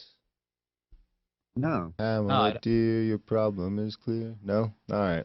Moving on. Never saw that. You guys weren't Gilligan's Island guys? No? Oh, we actually did watch quite a bit of Gilligan's Only Island. when we went to Florida. Yeah, we used to go down to the beach, and then we had TV, and then we could watch it. Yeah. Yeah. But where we grew up, we didn't have Gilligan's Island on TV because we didn't have any TV. It's probably a good thing. That's probably why you guys are brothers of the Serpent. If you would have been brainwashed as kids, then you wouldn't be where you are. You would have been. We were homeschooled and no TV. We had local channels. That was it. Yeah. Like 4 channels. You guys would have been the Ed Hardy brothers or whatever. I don't know, whatever, if you had TV. How old are you guys? I'm 37. He's not old. I'm not old. So yeah. I'm 40. You would have been Saved by the Bell. Zach Morris. Saw it. Heard of it, but never watched it. I watched a lot of Saved by the Bell. I'm not gonna lie. Fresh Prince of Bel-Air. There's another one. Too. Yeah, big time. But now I don't watch any of that. Yeah, shit. that was actually, I did see that show a few times when I was growing up, and that was my only impression of what public school was like. And then I ended up going to public school for 3 years, from my sophomore to senior year in high school. And so I was like, Oh God. But it wasn't anything like that. You were Saved by homeschooled the rest of the time? Yeah, all the way up until sophomore year in high school. Nice. Nice. I was a big Gilligan's Island guy. We had 13 channels when I was a kid, and then eventually that went to 18 channels, and then it got crazy. And then I spent a lot of time watching TV. Yeah, we had 3, but 2 of them were too fuzzy to watch. That's basically what we had. I feel like that's probably better, you know? I don't think watching tons of TV was good for me at those days. I got into the video games too, and especially like around high school, a lot of video games. Yeah, I still play a lot of video games. Mario Kart. I'm pretty good at Mario Kart or GoldenEye. Excellent Yeah, at I remember. GoldenEye. Yeah, slappers only, buddy. Kick your ass. I will fuck you up at GoldenEye, all right? I wonder if we can get it going. There's people in the chat singing Gilligan's Island now. Of course they are. Yeah, I have to say I really enjoyed the chats. We just joined. And You're addicted. Yeah, I've been in for about a week. I could see it. I've been having a. Oh yeah, him and Ryan from Kansas. Every time addicted. Yeah. Addicted? Yeah, sorry. Addicted. I stumbled on my words, Nassau. Yeah, Russell, you're all in. I like that. Yeah. I like when someone just plows into the chats like that. Yeah, I'm already level 14. Are you? Holy fuck, you're Yeah. gonna catch up to me. Yeah. Truffaut and Ryan are like level 300, I'm pretty sure. Yeah, I saw Ryan just made 51 actually. That's pretty high. Yeah, I told you. Yeah. I like right when I got in, I was like, "Oh, cool," and then typically that lasts for a couple of days, and then I bail. Yeah. So I mean, I'll go Kyle has check it. family and stuff. So, Yeah. But I tell him everything I see in there, so he still gets it. It's the same thing with the book. He's my news feed over there. Yeah, I come down. I'm like, dude, you should see what's going on in the chat. It's fantastic. You are Facebook. Yep. Yeah. So, Darren, I've heard you talk about pyramids. You give Graham stuff. You're like, yeah, you go look for UFOs. I'm gonna go to pyramids. Yeah, So I'm what's up? down. I'd want to go to the pyramids for sure. I think we should head over. No, I've been to which ones? I've been to the Mexican ones. Okay. You been to Teotihuacan? I've been to no. Is No. that in Tulum, Is that in right? Mexico? Yeah. Oh. Mexico City. That's the one right next to Red Pill. Oh, Yeah, right. Yeah, no, I meant to go. I still mean to go to that one. I've been to Tulum and Chichen Itza Ah, okay. or Chichen Itza. Not on any equinoxes or anything like that. But I would like to go to Egypt for sure. I mean, I want to go in the King's Chamber. That's what I want to do. When we were buddies with John Ward and those guys, he said he was going to get us in, but, you know, we don't really talk to them too much anymore. But, I mean, I'd like to fall into something where we can go in the King's Chamber without anyone, too many people, you know? Yeah. I want to sit in that sarcophagus. It's not Yeah. sarcophagus. But what I'm Whatever the asking fuck. though is like, do you have a kind of a deep interest in ancient civilization? Oh, yeah, man. I do, yeah. Like, that's like the whole That was the ancient topic that brought aliens us and together, everything. is That's like, kind of what yeah. got me into the whole, why we started Okay. the show and everything else was, you know, all of it, you know, the pyramids. I think that all the history is fake, you know. I don't even think it's like, at this point, I don't even think it's misconstrued. I think it's fake. So You like, know, so after 6 years of this, talking about this, has your view It's all on fake. that kind of stuff It's all changed? fake. Whereas before you didn't think so, or? No, yeah, before I probably didn't think so. Well, I probably wondered what was going on. Before I was more probably naive about it, thinking that it was, you know, we were just figuring it out. And when Trying to figure it out. that's the way I was. I was like, people have gotten it figured out. Yeah, now I think it's all, you know, now I think that they've actively been faking our history and actively been faking the news since the beginning of time. I don't think there's ever been a good old days of the U.S. or the Western media. I don't think there's ever been a good old days of the Western media. I think for the last 100 or 200 years, it's all been propaganda. It's all been slanted and it's all been... Yeah, and I'd say even more so. The farther back you go, the more authoritarian monarchical governments get. then I can't imagine that the propaganda was less. Yeah. You know, so it's been fake news since the beginning of time. But I think we should start coring holes in What that if you had a fucking good pyramid. king? Like, honestly, I think we should start knocking some holes in the pyramid and seeing if there's some shit we can find. What do you think? You know, at least one of them. There's 3. Yeah. Let's start There's a taking lot of one pyramids, apart yeah. brick by brick. Yeah. I really think that Scan Pyramids project found something, and they have completely dropped that idea. Yeah. You know? The Scan Pyramids project that found what they call the big void. The so there's hotspot kind of thing. Yeah, well, there's the extra chambers or open spots or whatever in the pyramid, in the Great Pyramid above the Grand Gallery, and it's just like, where did that go? Where has it gone? You know. Well, whatever Basically, happened with Von Daniken's robots, he sent up the air tubes, and they were going to open the door, and then it came to another door, and then... Yeah. Yeah, we Or did. Gantenbrink, yeah. Yeah, Gantenbrink. We did deep dives into that whole topic, and he actually what's really strange about that, you know, you talking about how it's fake, how the story is fake. When you actually go and look at Gantenbrink's information about crawling that robot up those different, because there's 4 different shafts, and when you look at that information, the most interesting stuff is not the thing he found at the very end, the door, the quote unquote door. He actually found a lot of evidence that's that's something an engineer can recognize because it's structural. Yeah. In the air shafts or in the shafts, whatever, he's recognizing structural features in the shafts that is showing that is really good evidence that there are other chambers, other static forces happening in the pyramid around the area where the air shaft was at that particular place, and there's no known chamber in that spot, right? So the media focuses on this quote-unquote door at the end, which is actually not the best evidence of another chamber. It's evidence of something weird, but we don't know what it is. But there's a lot of good evidence static in terms of static structure in those shafts that points to unknown voids inside that pyramid, and they just completely ignored it. You know, so we got someone in the chats that said the French-China team isn't allowed to drill a hole into the void and see what's in there because Zawi Hawass doesn't believe in radar. You got to give them some hookers. That's right. Yeah. Yeah, why does he need to? That was a great story. I mean, that's, yeah, who was that? Von Daniken told us I that. thought he was out. Zahi Hawass is still influential. He doesn't run the extreme, you know, what is it called? The Supreme Council of Antiquities. Yeah. He doesn't run it anymore, but he's still very influential. Guy should be in prison as far as I'm concerned. I mean, just naming an antiquities department Supreme Council is pretty crazy. Yeah, exactly. The Supreme Council of Antiquities.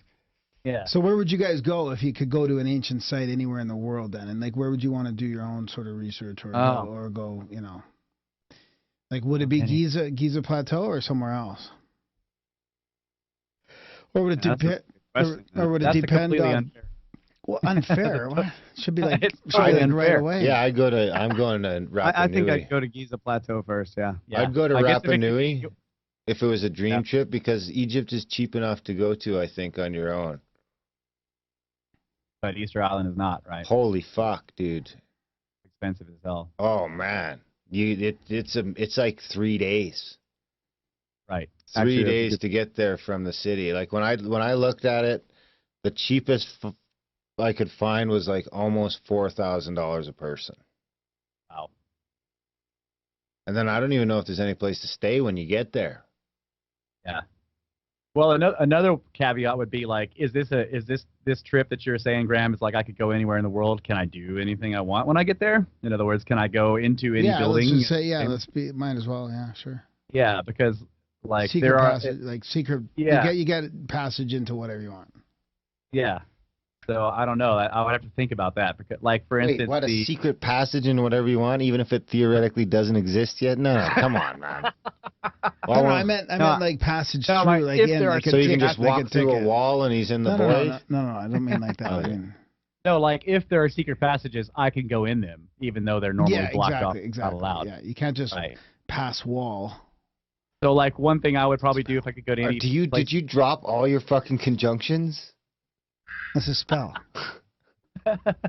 You can't pass wall. It's a spell. How can be? Maybe the pyramids in China, because those are actually completely and totally off limits, and no one can go there, no matter how much money you've got. They're all probably, And those are all probably they all probably have interior chambers, and there's a ton of them. So that's probably where they might go. actually be pristine and haven't had people going in there blasting stuff. Right. And No one's been looting them for thousands of years. So that's probably where I would go. That's a good point. If I could go anywhere, no matter what normal barriers are, that's probably what I would do with that trip. Chinese prison. That's what you picked. Well, with the caveat that I would not go to prison and can do whatever I want. Yeah, that's a good one. Maybe that would be a good one to go to. Is that what the Chinese are doing? You can't even go near those motherfuckers? Most of those pyramids are in one of the no-go zones in China. Very few, like outsiders are let in to that area. So. Don't you guys want to know? What? Where you're gonna go? Yeah. yeah. Where'd you go? Well, we didn't hear Kyle either. I think Kyle agreed with us. I don't know. Yeah, I mean that's a good point. Well, you agree but with me, so let's move on. I really want to go to. I'd love to go to the Giza Plateau. There's just so much to see there, so much amazing stuff, and so much has been there's tunnels all under it that you're not allowed to get to. So I mean, especially if the trip could be as long as I wanted it to be. I mean, I'd just be there, running around in those tunnels looking for the getting lost and Akashic dying. records. Yeah. Yeah. I would like to do some GPR scans on at the Sphinx site. Yeah. That would be great. Didn't they just do that? I don't know. I know. I think Robert Schock had a team that did it a while back, and they found legit voids down there, but they were never allowed to go back and do a more precise. You guys looking at the chats? Yeah. But anyway, what about you, Graham? Probably that pyramid under the ice in the Antarctica. That's probably where I'd go. I thought about saying that. Yeah. If he's waiting for you to talk shit. If that was there, in the chat, so he doesn't know. Yeah, if it was there. I wasn't listening. Yeah, he wasn't listening. I can tell when he's not listening. Pretty much 80% of the time. He gets triggered. It's pretty easy. You look like you're paying attention, like you're just like... my eyes just glaze over. No, there's some weird shit going on in the chat. So now that he's put this big TV there, I can actually see them. But somebody was talking about Zahi Hawass taking bone marrow from the little baby skeletons, and he's going to live till he's 159 or something like that. So. Yep, sounds like the chats. I believe the unfinished pyramids aren't unfinished. They were water irrigation systems and used to bring water into the city and help with the rapid drying of the area as it was turning into a desert. That's I think Ian Gifford. There's a big thing they call the unfinished pyramid out there that I've done a lot of research on, and it is a fascinating thing. And I think he's right. It was never intended to be a pyramid. That's Zayat al-Aryan, something like that. I don't know how to say the Egyptian words, but it's a huge, huge site, and That's the one they talked about on the Pyramid Code? Yeah. Yeah. It's called the Unfinished Pyramid, but it was never going to be a pyramid. There's no sign of any pyramid around it. It's just actually enormous construction into the ground, like he's talking about, stone channels and huge chambers. I agree with that, for sure. I still think they were stashing fucking seeds and rebuilding tools for after the cataclysm and those motherfuckers. Yeah. Well, they were definitely stashing scientific knowledge, right? Mathematics, geometry. Symbols. Yeah, they are books in stone. Yes. Yeah. Because they knew shit was going to get fucked up. Yeah. Well, right. where were those other ones we were just talking about with Adam Apollo, there's a bunch of them. Was that down in South America someplace? Those 90-ton sarcophagi? Yeah, I think that was in Peru, yeah. Oh, there's like 30 of them or something. Yeah, that's the Serapeum, maybe? Yeah, that's right. Serapeum, yeah. That's in Egypt. That's in Saqqara. Oh, is that in Egypt? Oh, yeah, that's right. He did that's say right. I'd love to go there, too. Yeah. Saqqara, that's where John Ward was again. Actually, Archer did a pretty good presentation on the Serapeum on our show. On the episode 80, called Impossible Blocks. That's what we call them. Yeah, they're massive blocks of. Yeah, they're just impossible. Impossible blocks.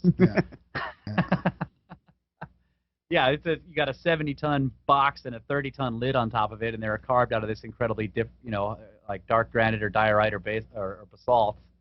And then the precision, like Archer GMA, our friend GMA is an engineer, and he works with precision tooling all the time.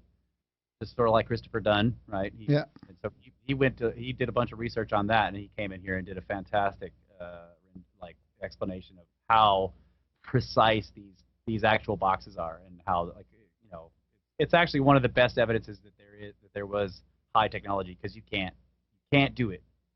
You can't do it without high tech. You can't. The precision is the key. And then of course the next question is machine guided tools. Yeah, basically. CNC machines. You need computer controlled. What about just a string line? Chisel.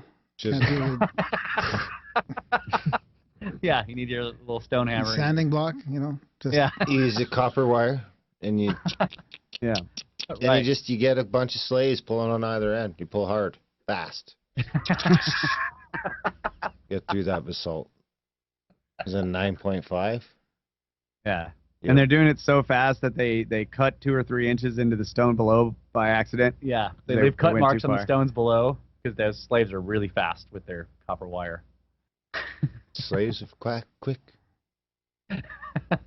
No? Yeah, they've learned to be quick. Otherwise they get whipped. As long as they're wearing butt flaps. That's right. I wonder where I don't know. It wasn't slaves, that's for sure. There's a bunch of people on mushrooms. Ian Gifford seems to think that even the pyramids themselves were part of a water system. Yeah, there are some interesting theories about that. It's possible. I don't know what the pyramids were for. I don't pretend to know. But we definitely discuss a lot of different ideas. And I think that your idea of them being some kind of repository of knowledge and seeds, data, whatever, is That's possible. not my idea. it seems like a lot of work. Just for the record, I just stole that from someone else. Okay, your what you said there, your opinion. What about Your idea was that shooting- they were a suppository. Yeah. What about shooting other planets? Do what? Do you give that one any credence? That it was the weapon that like- shot Marduk or whatever? Like if you get inside the stone sarcophagus The Giza in the Death king's Star, chamber, and you shoot when and all it the blows planets up. are aligned, it beams you over to the pyramids on Mars. That's right. When you're in there in the right time, you just get teleported to the pyramids on Mars. Yeah, That's that's what's obviously really what they going were built for. on. Was there pyramids on Mars? Near the face. I thought the face got debunked. You just yeah, said the face history is on a a- lie. Touché, sir. They're like 5-sided looking geometric. Graham's, Yeah, on, they're- Graham's on the ball tonight. Here's the ball. Here's Graham. Dig it in, buddy. Next week you won't be. I still will be. I think it was Joseph P. Farrell that said it was for shooting another planet. So that's where we got the asteroid belt then, right? That's right. Marduk came rolling in, Yep. and Well, no, Marduk was part of the thing. Marduk was like the second Earth, and then there was the war, and they built the Giza as a weapon to blow it up, and then they took it all apart because it was just too crazy. yeah. Powerful. While they were building it, they were like, "Hey, let's That's kind what of the make it like that Nazis were after. constellation, and we'll line it up with the river so it looks like like people that build weapons don't. I mean, why would you do that? Well, to make that kind of That's how it that's how it works, bro. yeah. yeah, Oh, okay. it's got to be lined up with the universe to work right. Yeah. Ah, Yeah. It's not a gun. It's an energy weapon. That's And that's the same technology they used to take down the towers on 9/11. so Ryan's belt is just like really powerful somehow, and they knew that. Ryan from Kansas? Orion, Oh. the Orion's belt, the constellation. Do Yeah, you, Ryan, your belt is very powerful, buddy. do you guys get into conspiracy at all? Everything is 9/11? a conspiracy. Yeah, we do, but it's a conspiracy a lot about how history is wrong usually, and why Yeah. is it wrong, and does it seem to be wrong on purpose? That's one of the biggest conspiracies we talk about most often. Yeah, What and then about longheads. what about like Longheads are running everything. 9/11 or Oklahoma City? We've talked about 9/11 on our show. We had our dad on here who's done a lot of massive construction. So we had him on, and we briefly went through what he thought about the towers, and because he's built enormous. Yeah, he's put up high-rise buildings and stuff. So we asked him about it, and what do you think? That's what I do. Well, he thinks that the actual construction style of the towers I can't remember what it was called, but it's a very not a very good steel solid beam construction. No. it's the way. So it has that core, and then it has these beams that stick out that hold all the floors like pancakes stacked on top of each other, and that is a very weak he doesn't system. like it. Yeah. So a lot of the buildings that they built, the core wasn't in a core; it was the entire Outside exterior and interior of the building were these strong columns. In which case, if you take a serious blow to the much smaller, or the larger verticals in there, and you're not going to have like all the floors up here pancaking down. But in this particular style of construction, that seemed very likely to him, given the damage. The end result was he was like, there was a lot of weird stuff with the 9/11 things, like Building 7 is very strange, and there were a whole bunch of other weird things, but he doesn't have a problem. He thought that he was like, look, I think those buildings would have come down like that, given what it appears happened to them. Does not require demolition, right. In other words. What about if it took That's that blow, interesting, yeah. They wouldn't have like tipped over, or like all the steel. What about all the steel beams that just were no longer there when it fell? Like you could see through. You can see through the lobby without like if how many floors was it? 110 floors or whatever. Yeah. If all that, where did all that steel go? Like it would have piled up like 20 floors or something. Yeah. Wouldn't it? Like it doesn't just it doesn't just pancake and then just disappear. Well, no, there was an enormous basement. I don't know all the answers. Oh yeah, it went into the basement. Yeah, like if you look at the construction, they had to build a cofferdam basically, right. So a lot of it fell down into there. But now but still, those are all good questions. Yeah.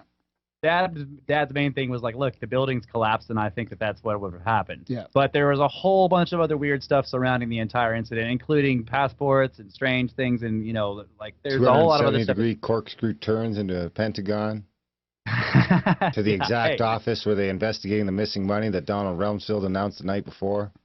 Yeah. Yep. Good way to set money on fire is crash a plane into it. The Naval Accounting Office, where they were looking for the $2.3 trillion that Donald Rumsfeld announced the day before, then announced that the new war would be a war on waste. Instead, we ended up with a war on terror. Yep. Yeah. So there's plenty of weird stuff. We just discussed the structural aspects of the buildings themselves, and the glypho shells are pro 9/11 figures. Yeah, Big Ag over here. We're pro 9/11. Yeah. My thing is that no matter which way you look at it, it was a conspiracy. Yeah, so doesn't matter. It doesn't surprise me that people think it was a conspiracy because it was. Because it was. No matter how. No matter who conspired to do it. Whether you think it was terrorists, or you think it was a false flag, or you think it was aliens, it was a conspiracy, no matter what. Now, I'm not going to decide that I know which one it is. I don't. Yeah. So. That's kind of the way I would like you to decide. Darren wants a decision now. People are responsible. I didn't need a decision. Yeah, there you go. People are responsible. It was humans. Oh, it's getting hot in here now too. I don't think it was aliens. Yeah, probably not aliens. Did you guys check your phone? Graham's trying to text you. He's been trying to get you to check your phone for like a half an hour. Too shy to say it. I like the Joseph He's Farrell, held his phone up a couple times. I like the Joseph Farrell explanation where it's different layers of conspiracy. Yeah. Different need to know layers. The towers collapsing is one layer, the planes attacking is another layer.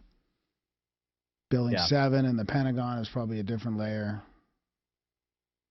That's right. I don't know what happened. It was all weird. For sure. And I think, so one of the things we've learned by doing the podcast is we've learned that it's easier for us to explore topics if we don't go into it thinking we know what happened.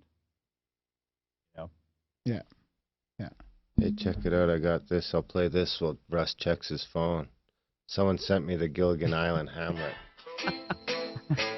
I asked to be or not to be. You're going to get a rogue or peasant kicked off slave is what YouTube. There's no way Gilligan's Island is boy who copyrighted. loves his mother's choose me. And so I ask to be or not to be. So hear my plea. Well, I better watch, actually. Who's that voice? It's Gilligan, but Oh, I should Gilligan? watch. We're live streaming, so we could get in trouble. Yeah. Yeah. Be careful with that. The lights go out.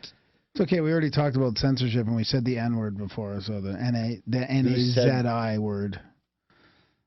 N-I-Z-I. N-A-Z-I. Oh. So Hey, we're already don't done. We're already done. Yeah, we don't want anything to do with whatever you guys are talking about right now. Brothers of the Serpent has no connection with these guys. Is Graham and his abo buddy? Graham in the red shirt. Fuck this guy. We here at the Brothers of the Serpent podcast do not support hate speech of any kind. They can easily cut that out. They do it all the time. That's right. That's right. Fake They'll news, splice no it up problem. so it's like we at the Brothers of Serpent fully support the Grimerica show and their hate speech. Yeah. Hate speech fucking rules. The Watcher says it was Bob Denver singing that song. Yeah, that was the He's actor who played actor. Gilligan. Oh, yeah, then I'm okay. He's dead as a motherfucker. I don't think there's any Gilligan's Islanders left, is there? It's still owned by somebody, buddy. Somebody still owns the rights to that show, and they're coming after you right now. Nah. The Guys algo should would be have to get knocking it. your door at about 3, 2. We don't have enough. They don't YouTube knock on the door. They just subscribers. drive the fucking Mercedes Better- right through the wall, buddy. That's right. You better hope they're not a take the shot type of guy. That's why I'm on this side of the table. Climb That's near I the see window. See, Graham is wearing his dive in front of the Sasquatch shirt. He's diving in So- front of the Indian. That's That's right. I got to get one of those. Where did you get that shirt? which I have shirt? to have. I don't know. Grimerica.ca/swag. Yeah, I think you can get it. Oh, from, okay. Yeah. All the designs are available there, including the Justin Trudeau water bottle shirt. Oh man, that one's awesome. I don't, I didn't know that he said that, but I became fascinated with that whole topic, like freaking water boxes, bro. Yeah, water boxes. We made a shirt out of it. Box of water. So you can get all of that shit as stickers or shirts or hoodies or pants or clocks or phone And cases. you wonder if you got money, funneled from a new water box company that's supposed to be all recyclable or something, right? Right. I mean, it's some deal from China where they're getting, shiploads of water boxes. Yeah, and it's supposed to be eco-friendly, right? Yeah. And get rid of all the plastic stuff. We got new stuff going on. And he couldn't remember what he was supposed to say. I feel like it was not too long ago that they got rid of paper bags because we were killing all the trees. Right. Now we're bringing water boxes around. Right. What Made are out those of boxes paper? made out of paper? Yeah. Oil.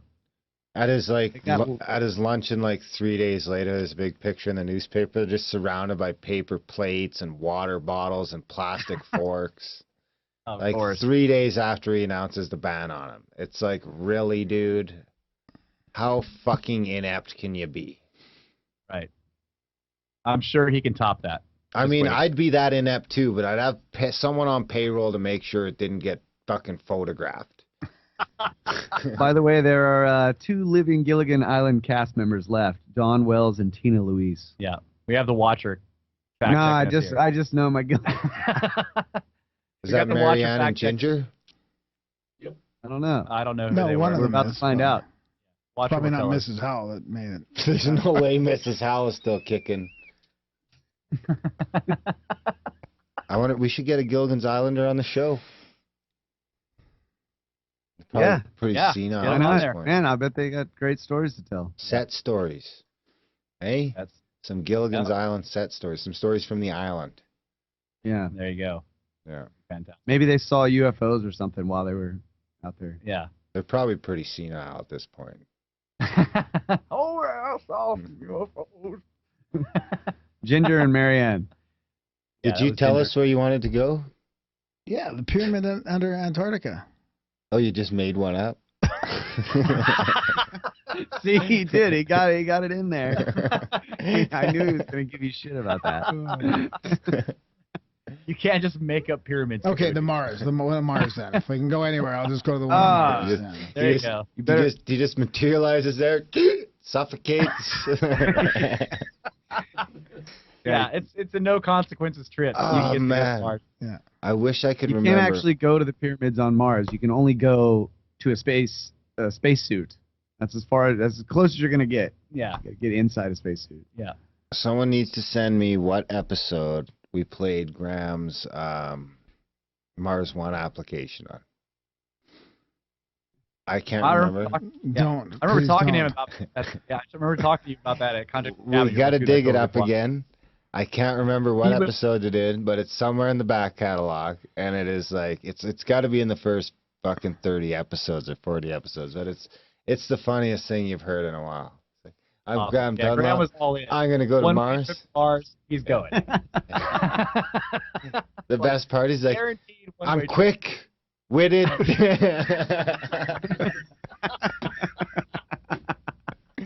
We took this picture in the backyard of him for his thing. He's like looking up at the stars. Looking up at the sky. I remember that whole photo shoot. It was magical. That was the time when I wanted to go. Yeah. Yeah. I'm quick. Witted.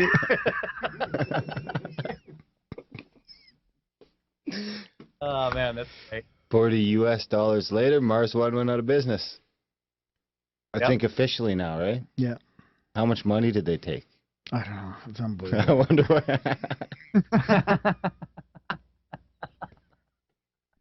I wonder what they did with it. I wonder if they like actually spent any money on anything legitimate before they were like, "This is crazy," or if it was just like from the beginning, let's try and soak these people for a couple $1 million. We should do a show on that. You guys should do a show on that. You guys are the deep divers. Yeah, we probably could do a show on that. We tried to have Mars One on the show, but they wouldn't come on. Yeah. I would be interested in having a show on the concepts of going to Mars or other planets. I don't know if I would want to do a deep dive into like somebody doing some kind of financial scheme. You know, they're like, hey, value for value. Give us money, you go to Mars. Promise. It doesn't work. Yeah. They had this whole plan. They had this whole CGI thing. It had to cost them thousands of dollars to put this thing together. Go to mars.ca/support. Didn't they come after you for a second round of funding? Oh yeah, probably. Yeah. Yeah, they were emailing. They're like, "Come on, man, $40 more. We might be able to get you back in." Oh no.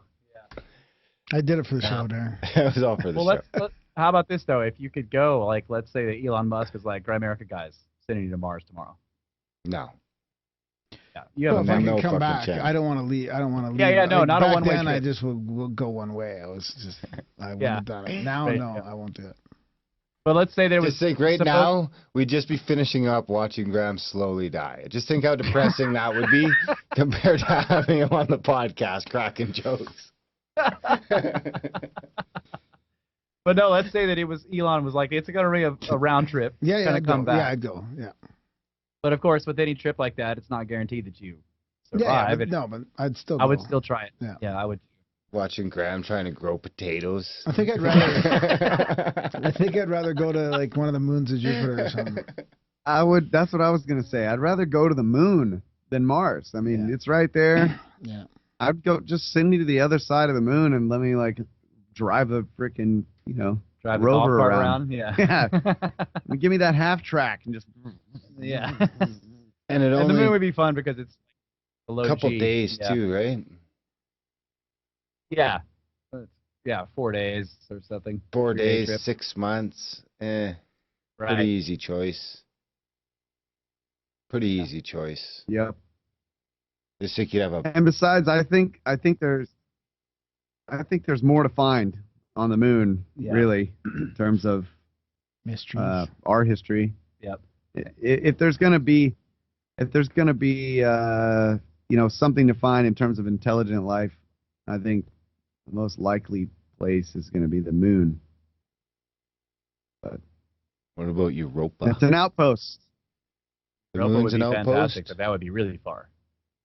The moon's up to something. Yeah. I mean, or it's just all simulation.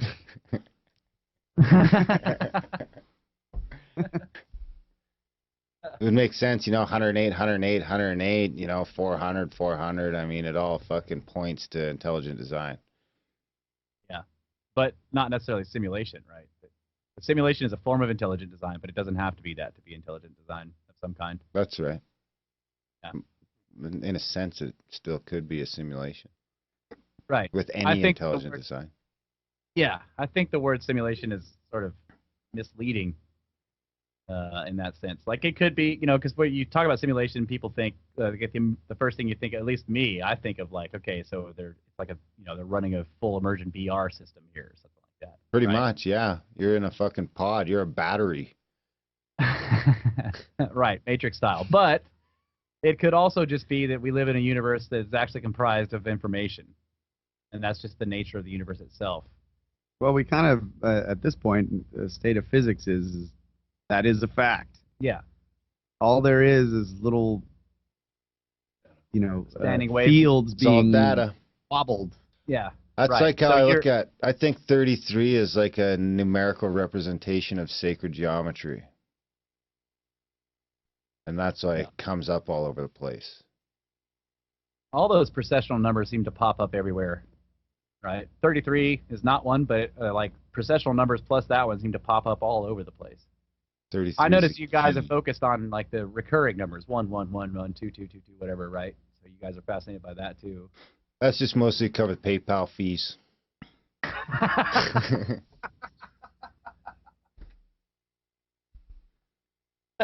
Genius, gents. That's right, pretty genius, Jansen.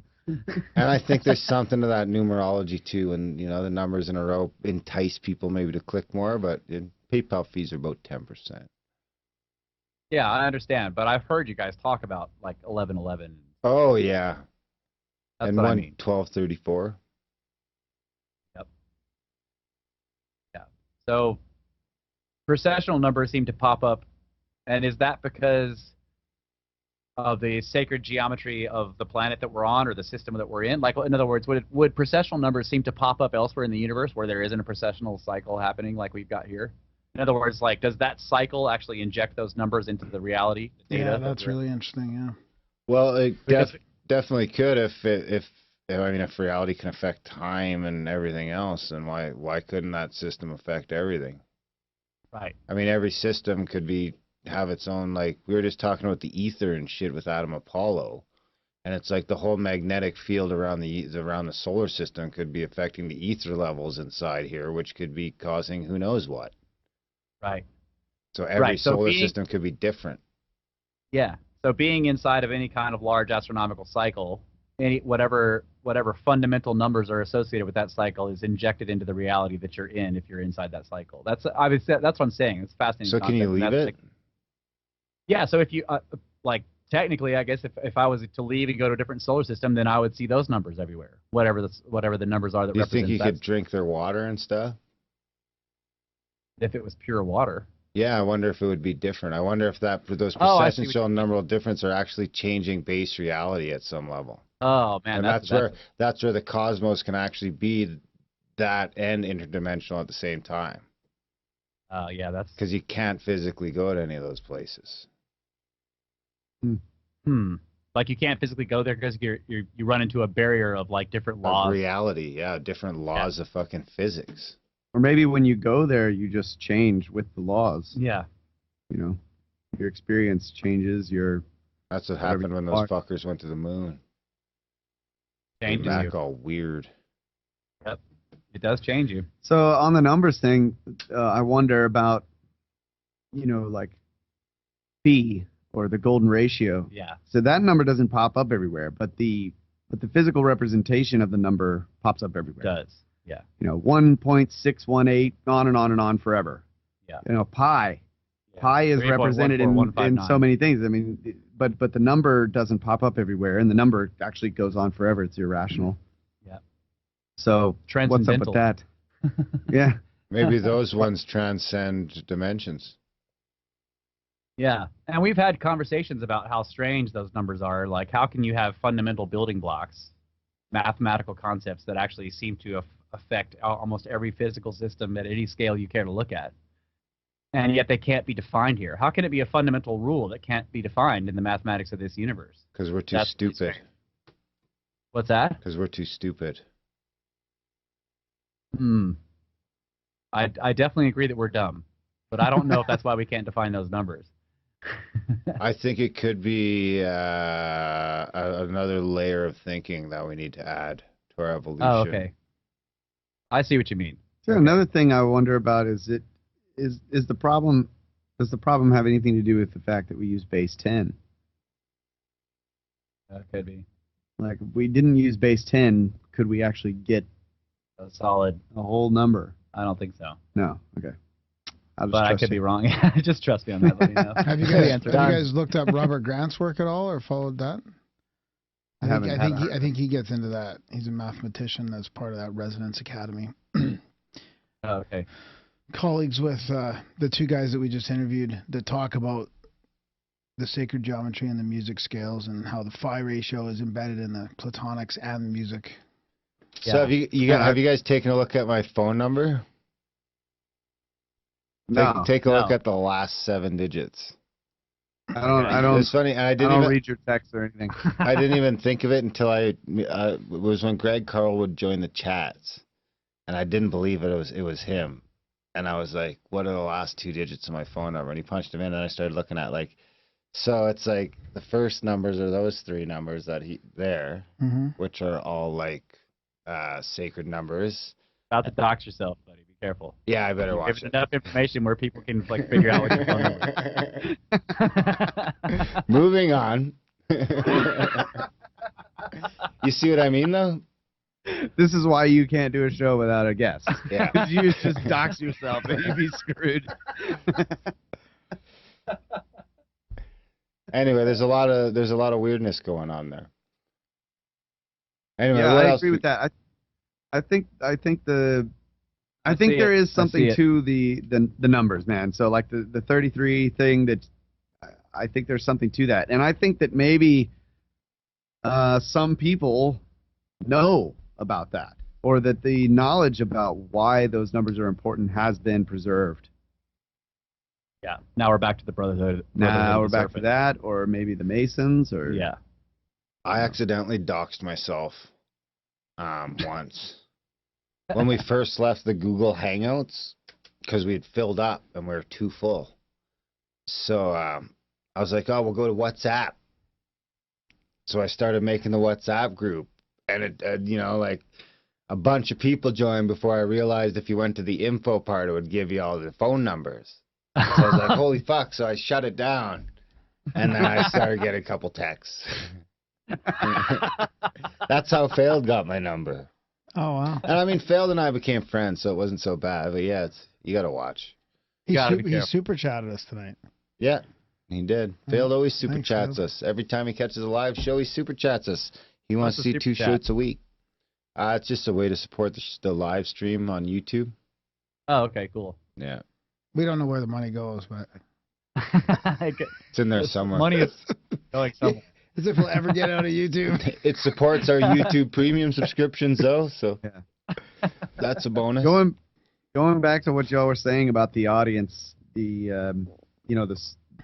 community that you were talking about in the Yeah. beginning, I felt that 100% at Contact at the Cabin. Yeah. Everybody that came there was great. It was that was a great experience, and I can't wait to do it again with you guys and your audience. And we brought some of our friends, and anyway, it's a wonderful thing, man, that you guys got going on here. So we're glad to be a part of it. Yeah. Thanks, It's man. magical. There's something magical about it. I mean, we can't take credit for it. We just fucking show up and and and everything else sort of happened, in a lot of ways. We didn't plan all of it out, Definitely not. It seems like a responsibility in some ways at this point, but I mean, the community sort of just, it came out of nowhere, and I think it's gonna be a great time. We're glad to have you guys in it. You fit right in. Yeah, you guys are awesome. And now we're gonna go fucking trotting across North America, at least for the next couple of years, checking shit out with cool people. Hell yes. Starting in Can't April. wait. April 16th to 19th. Shoot me an email, Darren@Grimerica.com. Get on the list. Like I said, last time I checked, there was 13. There could be more by the time. I would guess by this time next week, there's going to be a whole lot more. And That's shoot me an email. I mean, even if you don't have the money right now, it's far enough away that we'll figure something out. You know, if you can give me a $100 deposit or something like that, we'll figure it out. And we'll get you paid up by the time we get there. We got to come up with a deposit here in the next couple of weeks. That's a few $1,000 so we can get the venue secured. And then once we got that, we can trick you guys in for the next couple months. We won't hold your feet to the fire. And then COM 2025, Contact on the Moon. There you go. That's what I'm waiting for. Yes. I thought it was Contact at the Castle first. Sure. Yeah, we're Contact at the Castle's coming. You know, I was actually looking at castles in the UK, and they're cheaper than Elk Lake Lodge. Yeah. It seems. Yeah. So. Yeah, I mean they're doing the same thing, man. They're doing Airbnb, you know. Yeah. 100%. But some people there just own castles because they've been in their families for so many years. So we definitely need to rent the castle. Yeah. If we're gonna go. Yeah, exactly. That's the castle you need to get. He wouldn't write aw. It says the Contact at the. He must have died right died there. while writing it. I don't get it. Come on, watch He's only seen it once, and he wasn't in a good state. I was on watch it. mushrooms. Yeah. Is this Monty Python? Yeah. Yes. Holy Grail. They're Watch also, the they're Holy also Grail. experts in the Holy Grail. Oh, so we should Right. do a viewing. Maybe that could be something we should. do at CAC 2020. We'll do a Holy Grail We viewing. should just have it running on loop. in the It's studio. like- The Holy Grail's just always playing in the studio. Yeah. That's easy. Dude, you know, I don't know what it is. Maybe Graham, you've experienced this, but I brought like a group of people over to my house who had never seen it, and I've been cracking jokes about it and just building it up, and then we all sat down on the couch and put it on and watched it, and they never laughed. Yep, they don't get The it. whole time. That's like Gary's. What is wrong with these people? Every scene is hilarious, and nobody laughs. Well, I suppose that's as good a point as any to wrap it up, eh? Getting late for the All right, Snake boys. Bros. Almost midnight down there. Yeah. Yeah. Down there, 11:30. Texas style. Yeah, thanks for staying up, guys, for us. Thanks for Yeah, staying up. Thanks for having us. We'll pop this fucker out Friday. Fill it up. Support the show. Grimerica.ca/support. Support these guys too. I don't know what their URL is, but what's your URL? Well, we got patreon.com/brothers of the Serpent. And then if you just go to brothersoftheserpent.com, you can find our donate button right there. It's the Snake Bros Pyramid Scheme. Send us straight to pyramids. There you have it. Awesome. Check out our It's a support. scheme where you send us money and we go to pyramids. Perfect. That's the scheme. I'm in on the scheme. We're in on the Yeah, you scheme. are. We support them. All right, good. Just so you Thanks. know. Yeah, thanks for letting me know. Gave me 10 Canadian dollars. I haven't been able to spend it yet, but I'm going to find out how. And $6.66 a month. How's that for some sacred number action? And don't forget, Grimerica.ca/support, guys. The Patreon button's there. If you guys can get us up to 200 Patreons by the end of July, we'll keep popping out 2 shows a month. A week. Forever. Forever. Dun, dun, dun. I just have to delete this episode. And sign up for CAC. We're going to publish it, so you're screwed. Yeah. This is a Swapcast, so we're publishing our own version of it, man. So it's getting out there. You can't stop it. That's right. Your feet will break soon. All right. Well, I'm not going to bother playing any jingles. I'm just going to shut it down. All right, boys. Thanks, guys. Appreciate it. Had a All right, blast. and see you Good guys. night. Right on. Right on. Now is our chat with the Snake Bros. Yeah, that's it. Thanks for listening, and we will see you next week. Good night. Right on. Right on.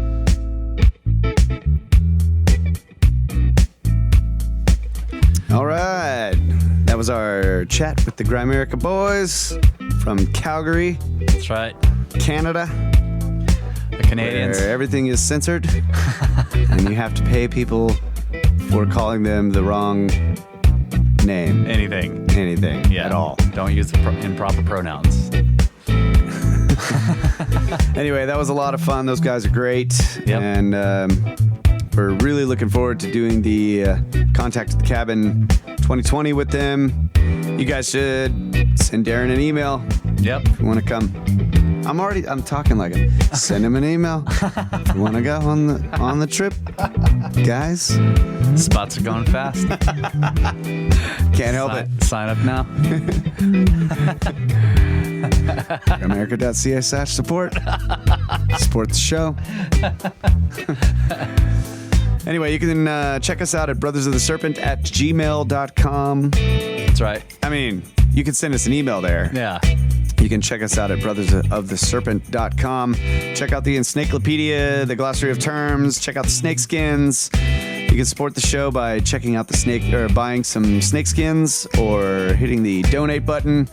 Donate to our pyramid scheme. Send us straight to pyramids. Yep. Or go to patreon.com/Brothers of the Serpent if you want to do it that way. All that's pyramid scheme stuff. And thanks to everyone who has supported. We really appreciate it. Yes, we appreciate it very much. And we appreciate all of you listeners, whether you support or not. Listening to the show is a form of support. That's right.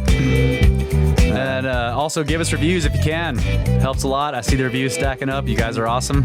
Thanks to those of you who have given reviews. Yeah. We love the comments. We love the emails. Yep. But those are also stacking up. We will get into some of those. I got some I'm already planning on reading on the show when we get a chance. So that'll happen. Keep sending us stuff. You guys are sending us great emails, great comments. Oh yeah, and go over to Where Did the Road Go and check out his podcast there, Soraya. Yep. Great podcast. And also we just did a show with him. News show. Weird right. news. Yeah. News from the Edge is what he called it. Oh, okay. That's a good name. Yeah. Yeah. So we had a great conversation with Soraya on that, and I think we may do that more in the future. It was a lot of fun talking to him, and it was a great talking to the Grimerica guys. So it's happening, folks. Yeah. For joining the conversation. That's right. Also, it's happening.com is Grimerica's radio station. Oh. Just saying. Both of those things are happening. And thanks to History Shift. Sorry we haven't posted up the pictures for the videos, but we appreciate all your hard work, Guy. Yeah. And everybody check him out. HistoryShift.blogspot.com for his work on dolmens and erratics in Montana. And also you can follow him at History Shift on Twitter. And follow us on Twitter. Right. At Snake Bros with no vowels. That's right. SNKBRS. At SNKBRS. The bumper music's almost over. We love you. Yeah. Good night, and time we get back to work. Woo!